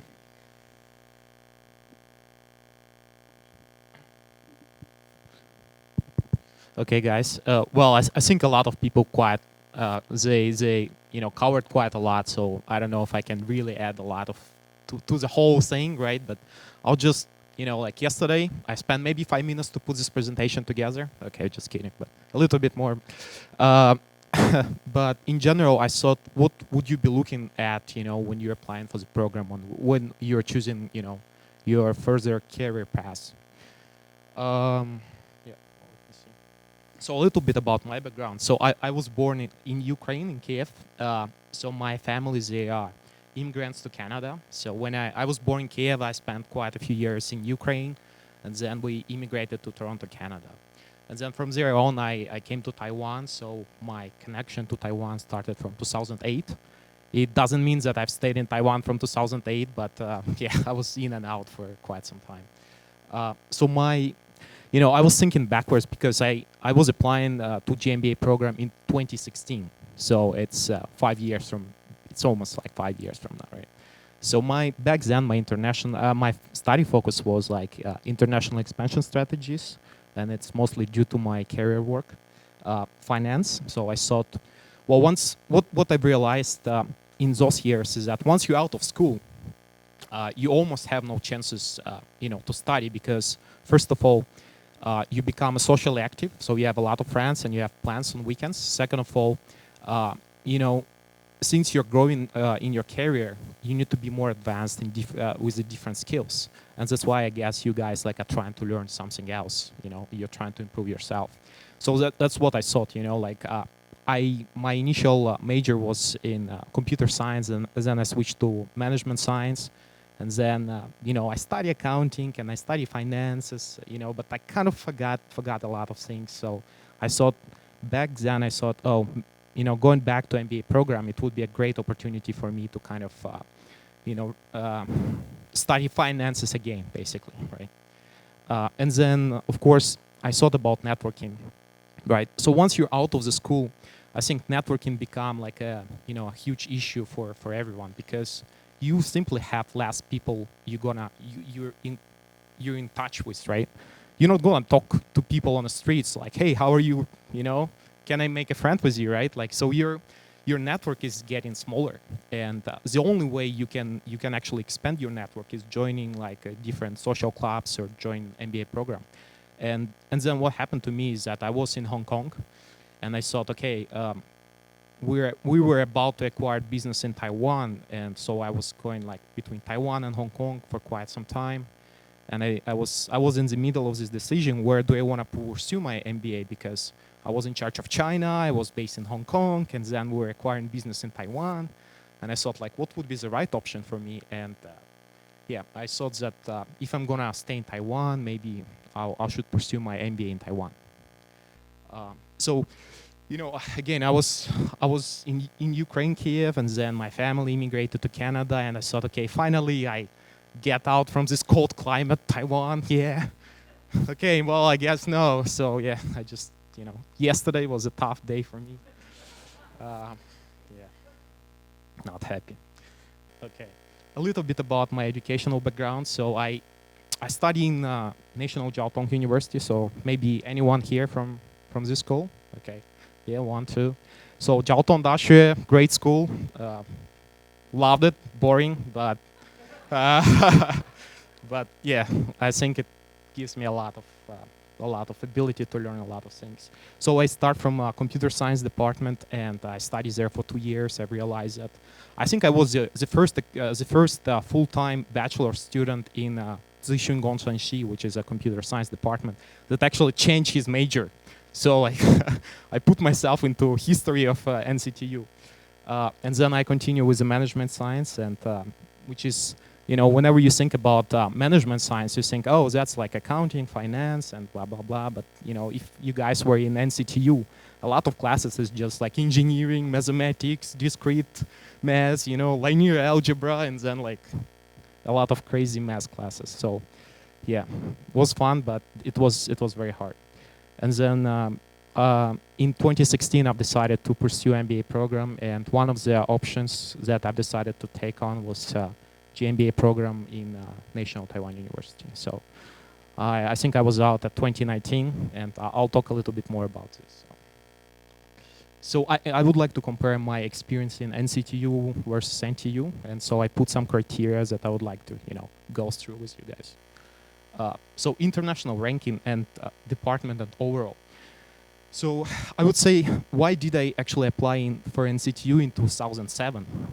Mostly because Zixun Gongchenxi at National Jiaotong University was at, I think, worldwide 26 or 27 place. So I thought, you know, computer science, technology, you know, is going forward, so maybe I will make more money if I study computer science, right?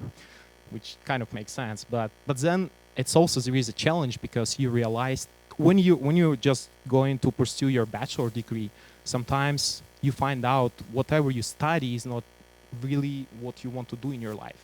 So that's what happened to me, right? So I've decided, okay, do I want to spend extra 2-3 more years just to get my, you know, computer science degree and maybe never do the job in IT industry? So I decided, no, I don't want it, and I transferred. So in general, about international ranking, I think NCTU is quite high in terms of the computer science department, but it's for sure lower, you know, in terms of like overall. So NTU clearly is winning here. So regarding professors, you know, the Office of International Affairs, different departments in the school, teaching assistants, educational facilities, libraries, location. So here, I think professors are quite qualified in both university. Office of International Affairs, honestly, I've never been in NTU office. Maybe I was there once, of Office of International Affairs, because once you're in GMBA, like, yeah, you just go to talk to your GMBA, GMBA office. They're better, really. They're gonna help you much more than Office of International Affairs. And then different departments. I mean, there are tons of different departments in NTU. I mean, this is a big school, a lot of students, a lot of professors. I don't know. I think NCTU were more structured, in my point of view. And then teaching assistants. I mean, there are. What I understood is that it's very hard to compare it, but in general, NTU has teaching assistants, right? But because you're in global MBA program, they're not gonna teach you anything. They hardly can explain whatever you're learning there, right? In NCTU, when I was a bachelor degree, the teaching assistant was like a quite important part of my life, because he could help me, you know, to get the previous year exam, and then I could pass it next year. So, yeah, so it was very different approach. And then educational facilities, I think they're great in both schools. Libraries, I think they're great in both schools. Location. NTU is certainly, you know, you're for sure much better here, because you're in Taipei and everything is happening in Taipei. Hsinchu, frankly, nah. Even if you want to study hard, like, still don't go there. So like NTU gets this one. So about the selection of students and educational competitiveness, I think a lot of people applying for both schools, like NTU and NCTU. And I remember back in NCTU, all my classmates, they were super smart. Like, you know, you're really dealing with geniuses. And then they go to US and they're going to like one of the best schools in US, and you never see them again. But but but and then they become Americans, and maybe they will come back, maybe they'll not. But in general, NTU I think have the same. It's just again, bachelor and master. You're just simply looking for different things. So I would give both to the both schools. Tuition fees. Well, it's hard to compare. I mean, bachelor tuition fee. I think in total it's maybe almost the same. But just if you look at the semester, it's 30,000 versus what you're gonna pay in NTU. It's like, I don't know, 150K or something like that. So yeah, certainly Jalda was cheaper. And then graduation requirements. Was it hard to graduate? Jalda gets this one for sure. Very hard to get out of Jalda, very hard. Yeah. International program and ability to get along with the classmates. So here I would say that when I was in Jalda, right, like I just came, so I was studying Chinese, and it was, get along with the classmates wasn't my priority. My priority was like, oh, 21 credits this semester. How do I gonna pass all these 21 credits? Linear algebra, computer science, and then like tons of mathematical classes, and then you just never think about like get along with your classmates. But in Taida, you actually have time to do that. So I think Taida gets this one. And then other is some sort of extracurricular activities and after-class activities. Here is the issue is that in NCTU you have a lot of activities and you can do a lot of things, but you need to have time. And when you do your bachelor degree in Taiwan, it's not that easy because simply you don't have time, okay? In Taida, I think because I was working full-time, and then I did this program part-time, which eventually became full-time, or I don't know, some sort of full-time and part-time, or so I find that I had just more time to do some sort of extracurricular activities, and I mean, it was a great benefit. About strong network after graduation, I think Professor Leon, I think he actually pointed out a very good point that I'm 100% agree. Is that once you're on your bachelor degree, maybe you keep in touch with like 3 classmates, you know what I'm saying? And then it becomes 2 after 5 years and maybe 1, you know?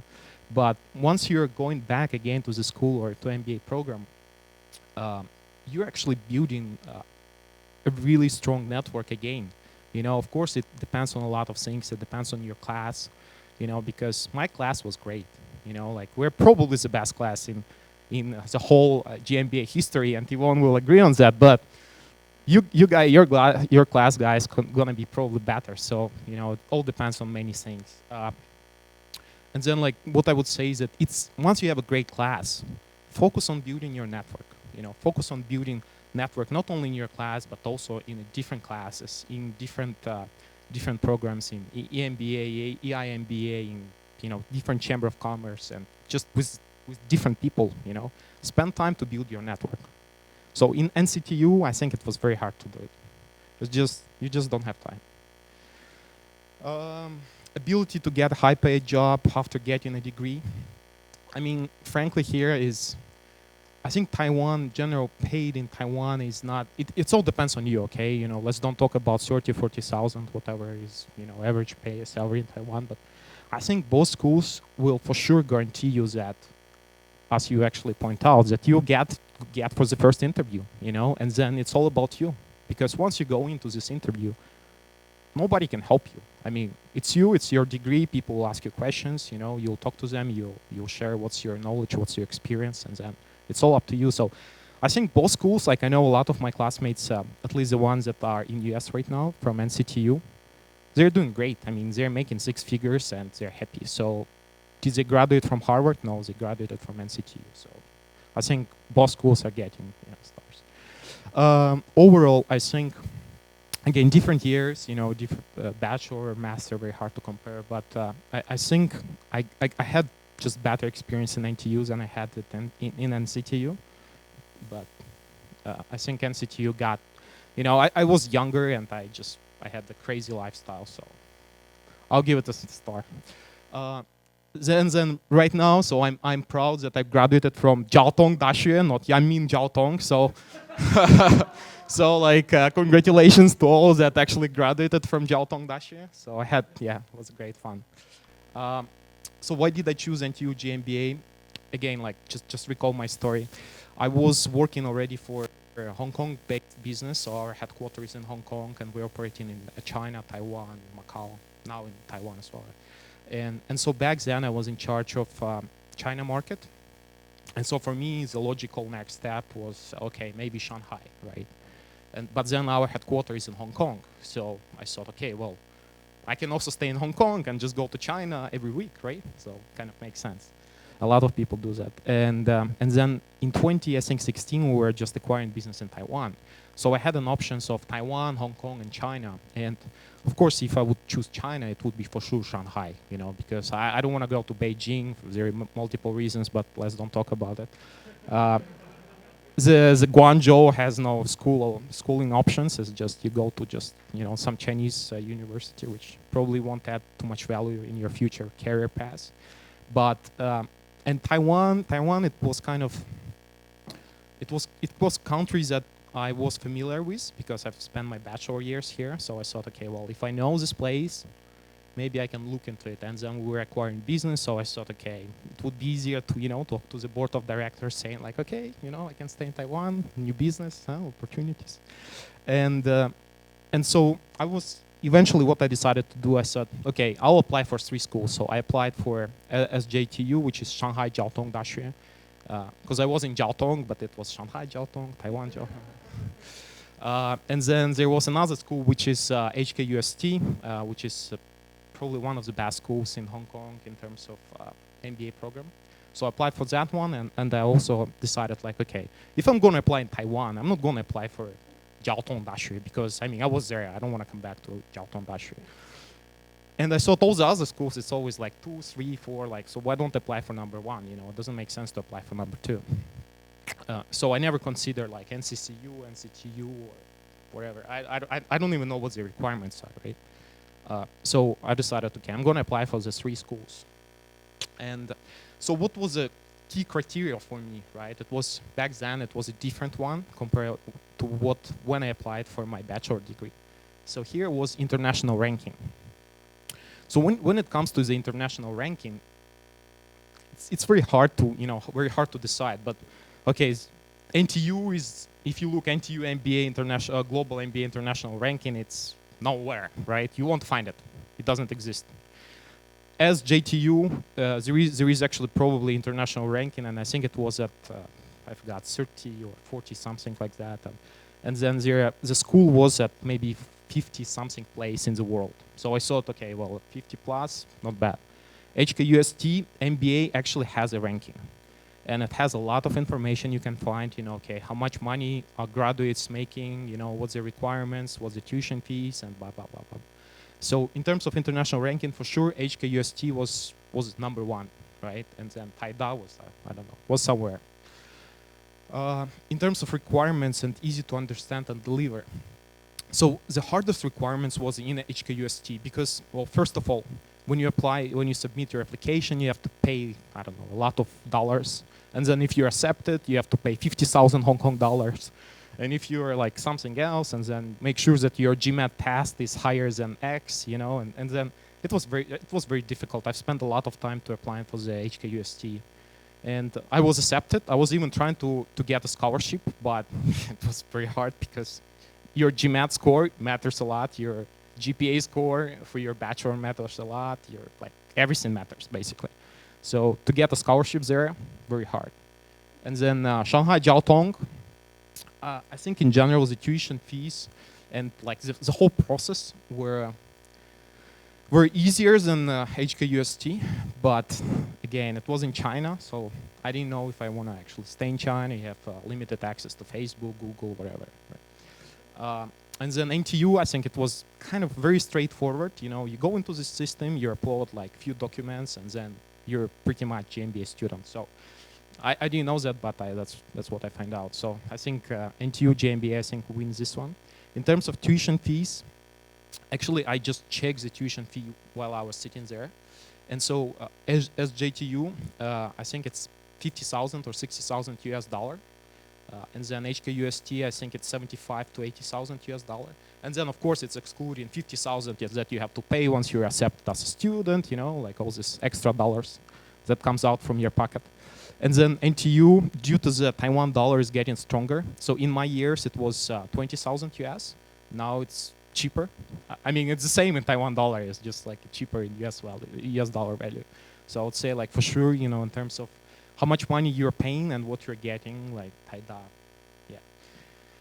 So another thing what I saw back in the days is that cost of getting an MBA, you know, and in Taiwan, a lot of people like to talk about CPG, oh, CPG Gao, CPGD, you know. So I spoke to my company directors and I asked them like, oh, what do you think about, like, I want to get my MBA. Is it worth it? And then for them it was like, are you crazy? Why do you need MBA? You know, you can make more money even without MBA. And then I thought, okay, well, I still want to pursue MBA. And then I have options, 20,000, 50,000, 80,000. And they said, look, Sergey, eventually you just have MBA, you know. Nobody's gonna really look into, unless you graduate from Harvard or, you know, INSEAD, you know, or Stanford. Like if it's Taida, you know, HKUST or Jiaoda, people don't care. It's just MBA. So what's really important is the network that you're getting out of the program. It's important. The classes, honestly, it's pretty much the same in all programs. Like you're gonna take the same classes, it's just different professors gonna teach you, and you have a different group of classmates that you're gonna work on the projects.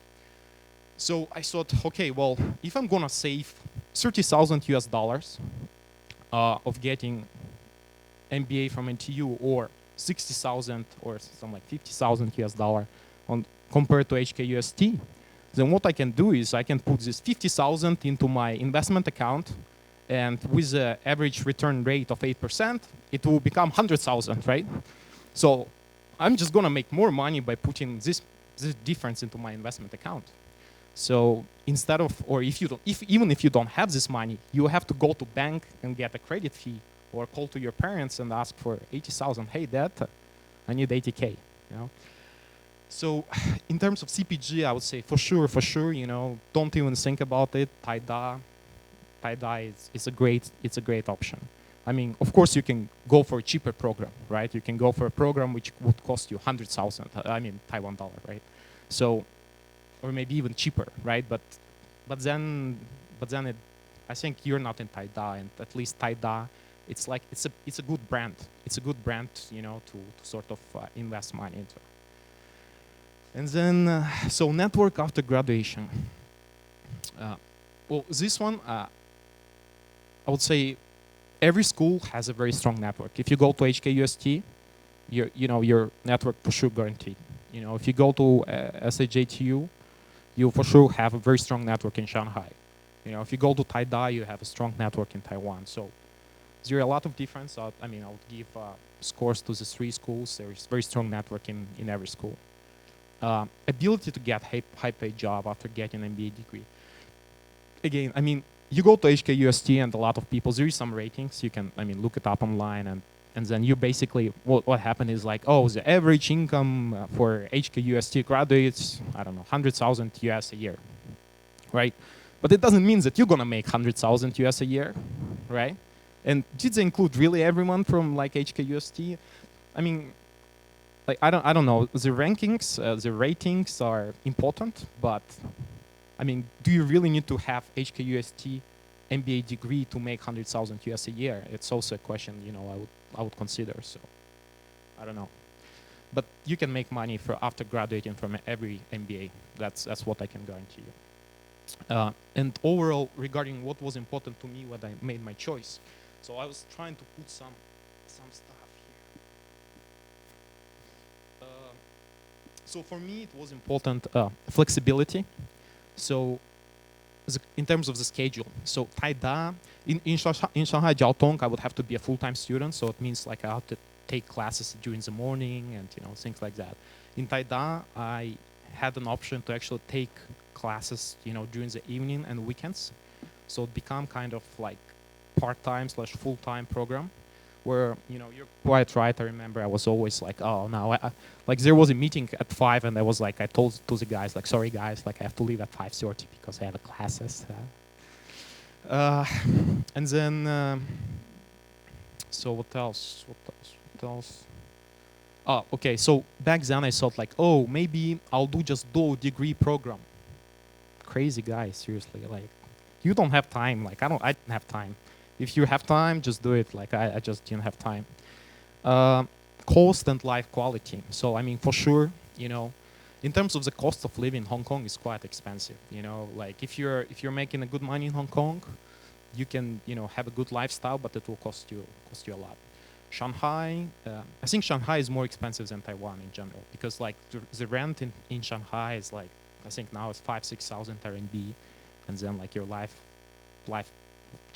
general life expenses are also quite high. And then Taiwan, I thought, well, it's a good life quality. I can use Facebook, Google, Line, WeChat as well, yeah. So, and then my cost of living was quite low, so I was like, okay, I think Taiwan wins here. And then, so in terms of brand, right? So whenever you look at the school right now, let's forget about MBA, but just look into the school as a brand. So I thought like NTU it is a strong brand in Taiwan. It's #1 school. You apply for any job and people see NTU, they say, okay, I'm gonna go to this guy. As Shanghai Jiaotong, it's a strong brand in China. You know, HKUST, I think it's a strong brand in Asia Pacific. You know, but with NTU, you can still apply for jobs in China because people know NTU, in Hong Kong, in Japan. So I mean, of course, if you are from US and then you're applying for a job in US, I mean, probably means nothing. But in Asia, it means something. So in terms of the how strong is the brand, I think NTU is quite strong. And then, so what was also important to me back in 2016, I thought about FIRE. I don't know if anyone knows anything about FIRE. Anyone heard about it? Can you raise your hands? 1, 2, okay, 3.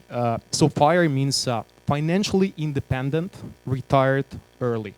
So I thought about the concept. Okay, how do I get financially independent as soon as I can, right?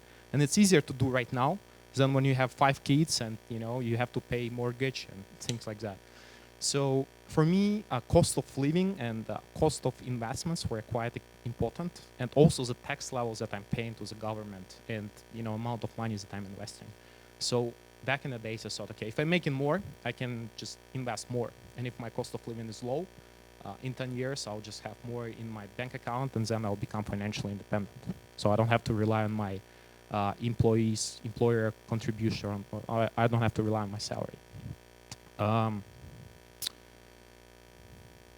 Also about the MBA, what I also thought about is just apply. So guys, if you're planning to, for example, come here, I think one guy was asking a question about, I'm leaving next year, like, can I take classes online? I think in general, just apply for MBA program somewhere where you decided to build your network. Like, it's not worthy just to get a degree and then have no network, you know? Really, like if you're planning to somehow build a certain network in Taiwan, do that. If you're planning to come back to US or Europe or Hong Kong, China, just do it wherever you think you'll build your network. Don't just get a degree because there is a cheaper degrees that you can get, seriously.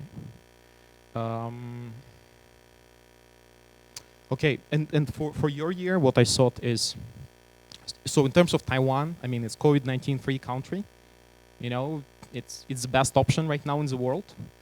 And then it is a bad year to look for a job because it's just as simply less jobs on the market. I mean, 16% of US is unemployed.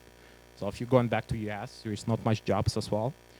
And then once you graduate in 2023, that's going to be a good year to get a job because the economy will rebound.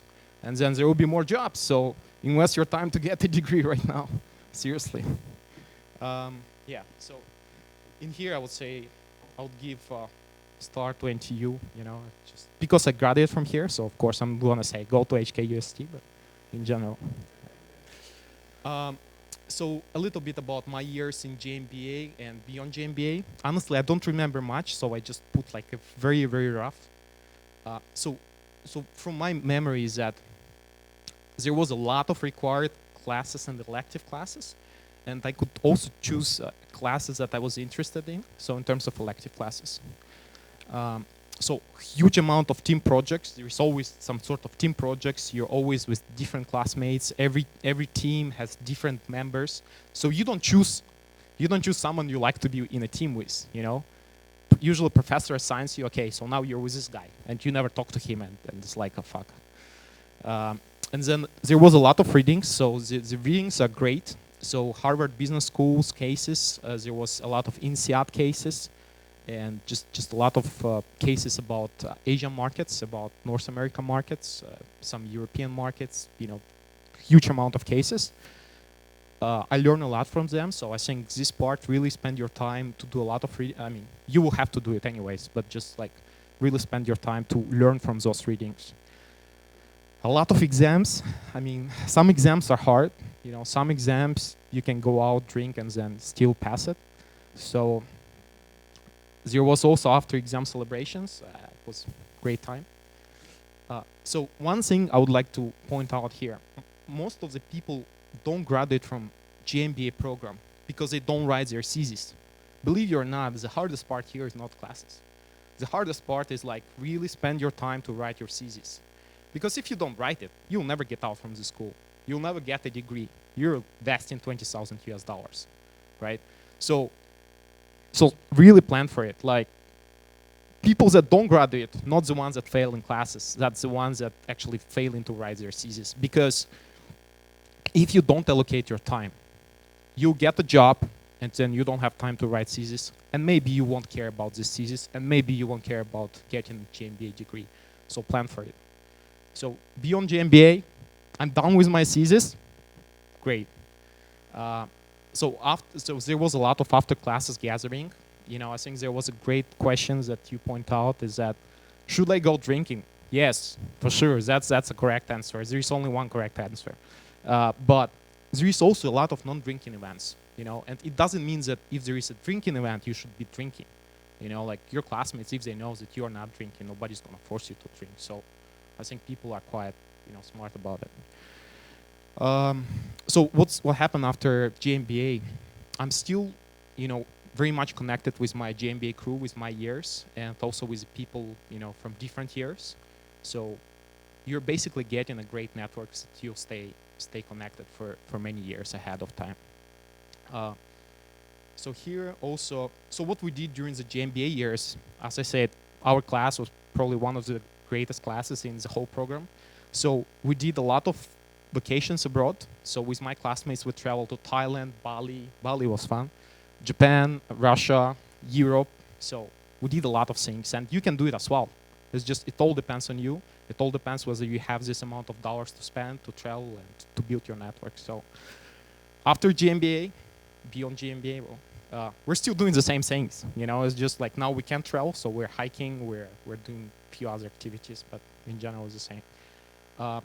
One thing that I would suggest you to do is try to get involved with a student council, or just be, you know, help a student council. Every year GMBA is selecting a student council body. And back in my years, which were 2018, 2019, I was part of the student council.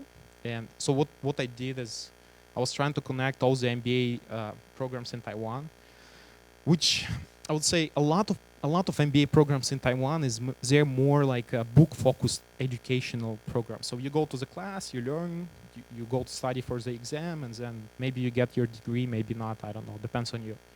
But so what we've realized is that the GMBA actually has a student council, and we have elections for the student council, and you can be actively involved with the student council. All the other GMBA programs, they might have a president of student council or someone else, and it's very hard to get connected with them just simply because they don't have a structure in place. Okay. So we did a lot of events with, you know, Taida, Fudan Dashui MBA. I think here it was quite challenging because there is a lot of guys from EMBA. They are very senior, so they wouldn't want to hang out with you because you're 30 and they're 50. So just simply different interests. Okay. But if you speak Chinese, they could be like a potential great employer for you, you know, or they could be a potential great network for your family business, or, you know, for whatever reason. So don't give up on this opportunity, you know, try to see what you can do. study Chinese if you don't speak Chinese, but yeah, I guess that's my suggestion here. So also I founded this thing which calls GMBA Connect. So it's only within the program, and then it kind of disappeared right now. But I see, but I think it will come back anyways. And then there was another one which was GMBA Live that I kind of continue the legacy for the program, and it kind of stopped, but hopefully you guys will pick it up. So here, what's after GMBA? It's GMBA Alumni Club. I mean, I'm still trying to be involved, so I might see you if you guys gonna be involved with GMBA program. So a little bit about my career. I mean, I was working before brand work. I was working for other companies. In here, so I'm working for a very fun industry, which is alcoholic beverages. So, so our company, we're supplying alcoholic beverages in the Great China region. We're looking after many international brands from North America, Europe, Australia, in all sorts of different categories like spirits, liqueurs, beer, ready-to-drink products, sparkling wine, whatever, you name it. And then, so we're growing quite fast. So now I'm looking into more opportunities in North Asia, and that's what I'm doing. So, sorry. So that's my LinkedIn. I mean, if someone interested to ask questions, I mean, don't ask me about, you know, how do I get into GMBA, because I don't know. I mean, I think the pool of the candidates is getting bigger. That's why there is a higher competitiveness right now. But you know, if you wanna stay in touch, get connected, welcome to do that. And so I'm leaving right now because I have to go to play football and I'm late. So you can ask me a few questions maybe, and if you have no questions, yeah, I'm leaving. No? Okay, I think it was clear. Thank you. Thank you, sir. So I think this is a wonderful sharing. Even though I'm a current student, I also learned a lot from the presentation. It's so real and so true. So may I invite the last alumni, Jamie. So Jamie, so you can just come to the stage, and thank you. Hi, my name's Jamie. I'm a class of 2020, so fresh grad from last year. A little bit of myself. I grew up in Taiwan, and I went to Canada and UW for high school and college. And then I came back to Taiwan in 2014.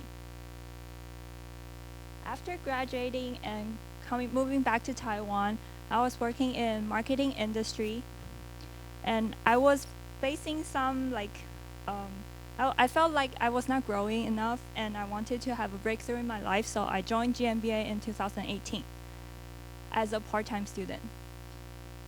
In my second year, I joined AppWorks as an intern, and then the last semester I went to NYU as an exchange student. Now I'm working at HP as a cost analyst. Why I joined GMBA, NTU GMBA? I would say the first is a location where I could keep my previous job.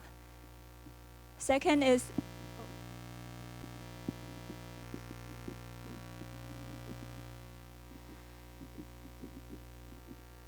it's the best school in Taiwan, and the last is it has a diverse peer and alumni group. What I got most out of GMBA is I got a community at school that will feel like family.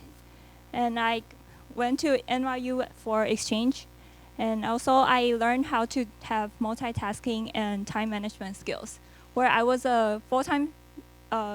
I was working full-time, and I had 4 classes at nighttime, and I need to cooperate my time. My MBA life as a part-time student looks like this. 1 month I'll be traveling to Indonesia for business trip. The next month I'll be going to Singapore for a study trip. And MBA and work linked together when I was in AppWorks. I was working at AppWorks as AppWorks is a venture capital in Taipei, and I was also taking PE VC class, and we could visit private equity and venture capital in Taipei.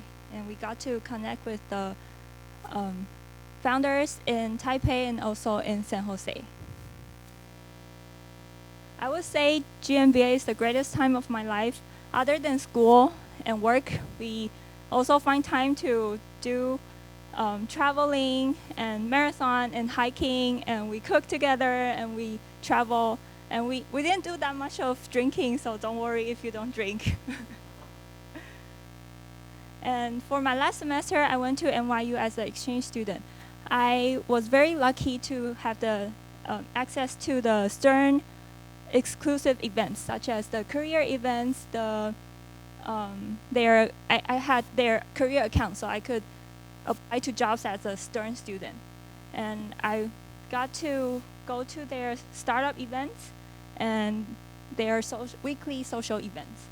And I also made a lot of friends in Stern and also other exchange students from Australia, from Germany. And I also enjoyed New York life. As a Stern student, if you have the NYU ID, you get discounts or free access to museums, to NBA games, and also Broadway shows.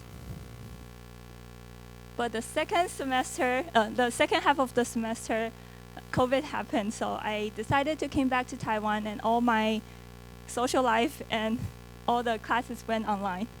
And we do this daily with the New York time zone.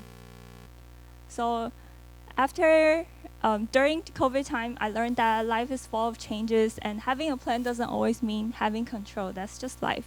And learning how to accept the changes and move forward when you don't have the control, that's growing up.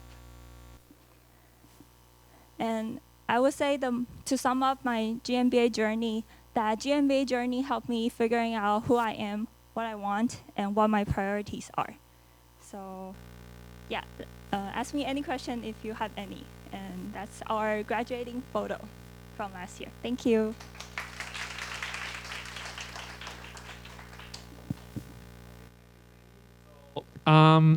I think the sections is end for all this alumni sharing, as well as today's section is end. But all of us will stay here to answer you guys' questions. And there are food and drinks outside the hall so that you guys can just go ahead to have some food. And thank you for coming once again. Thank you.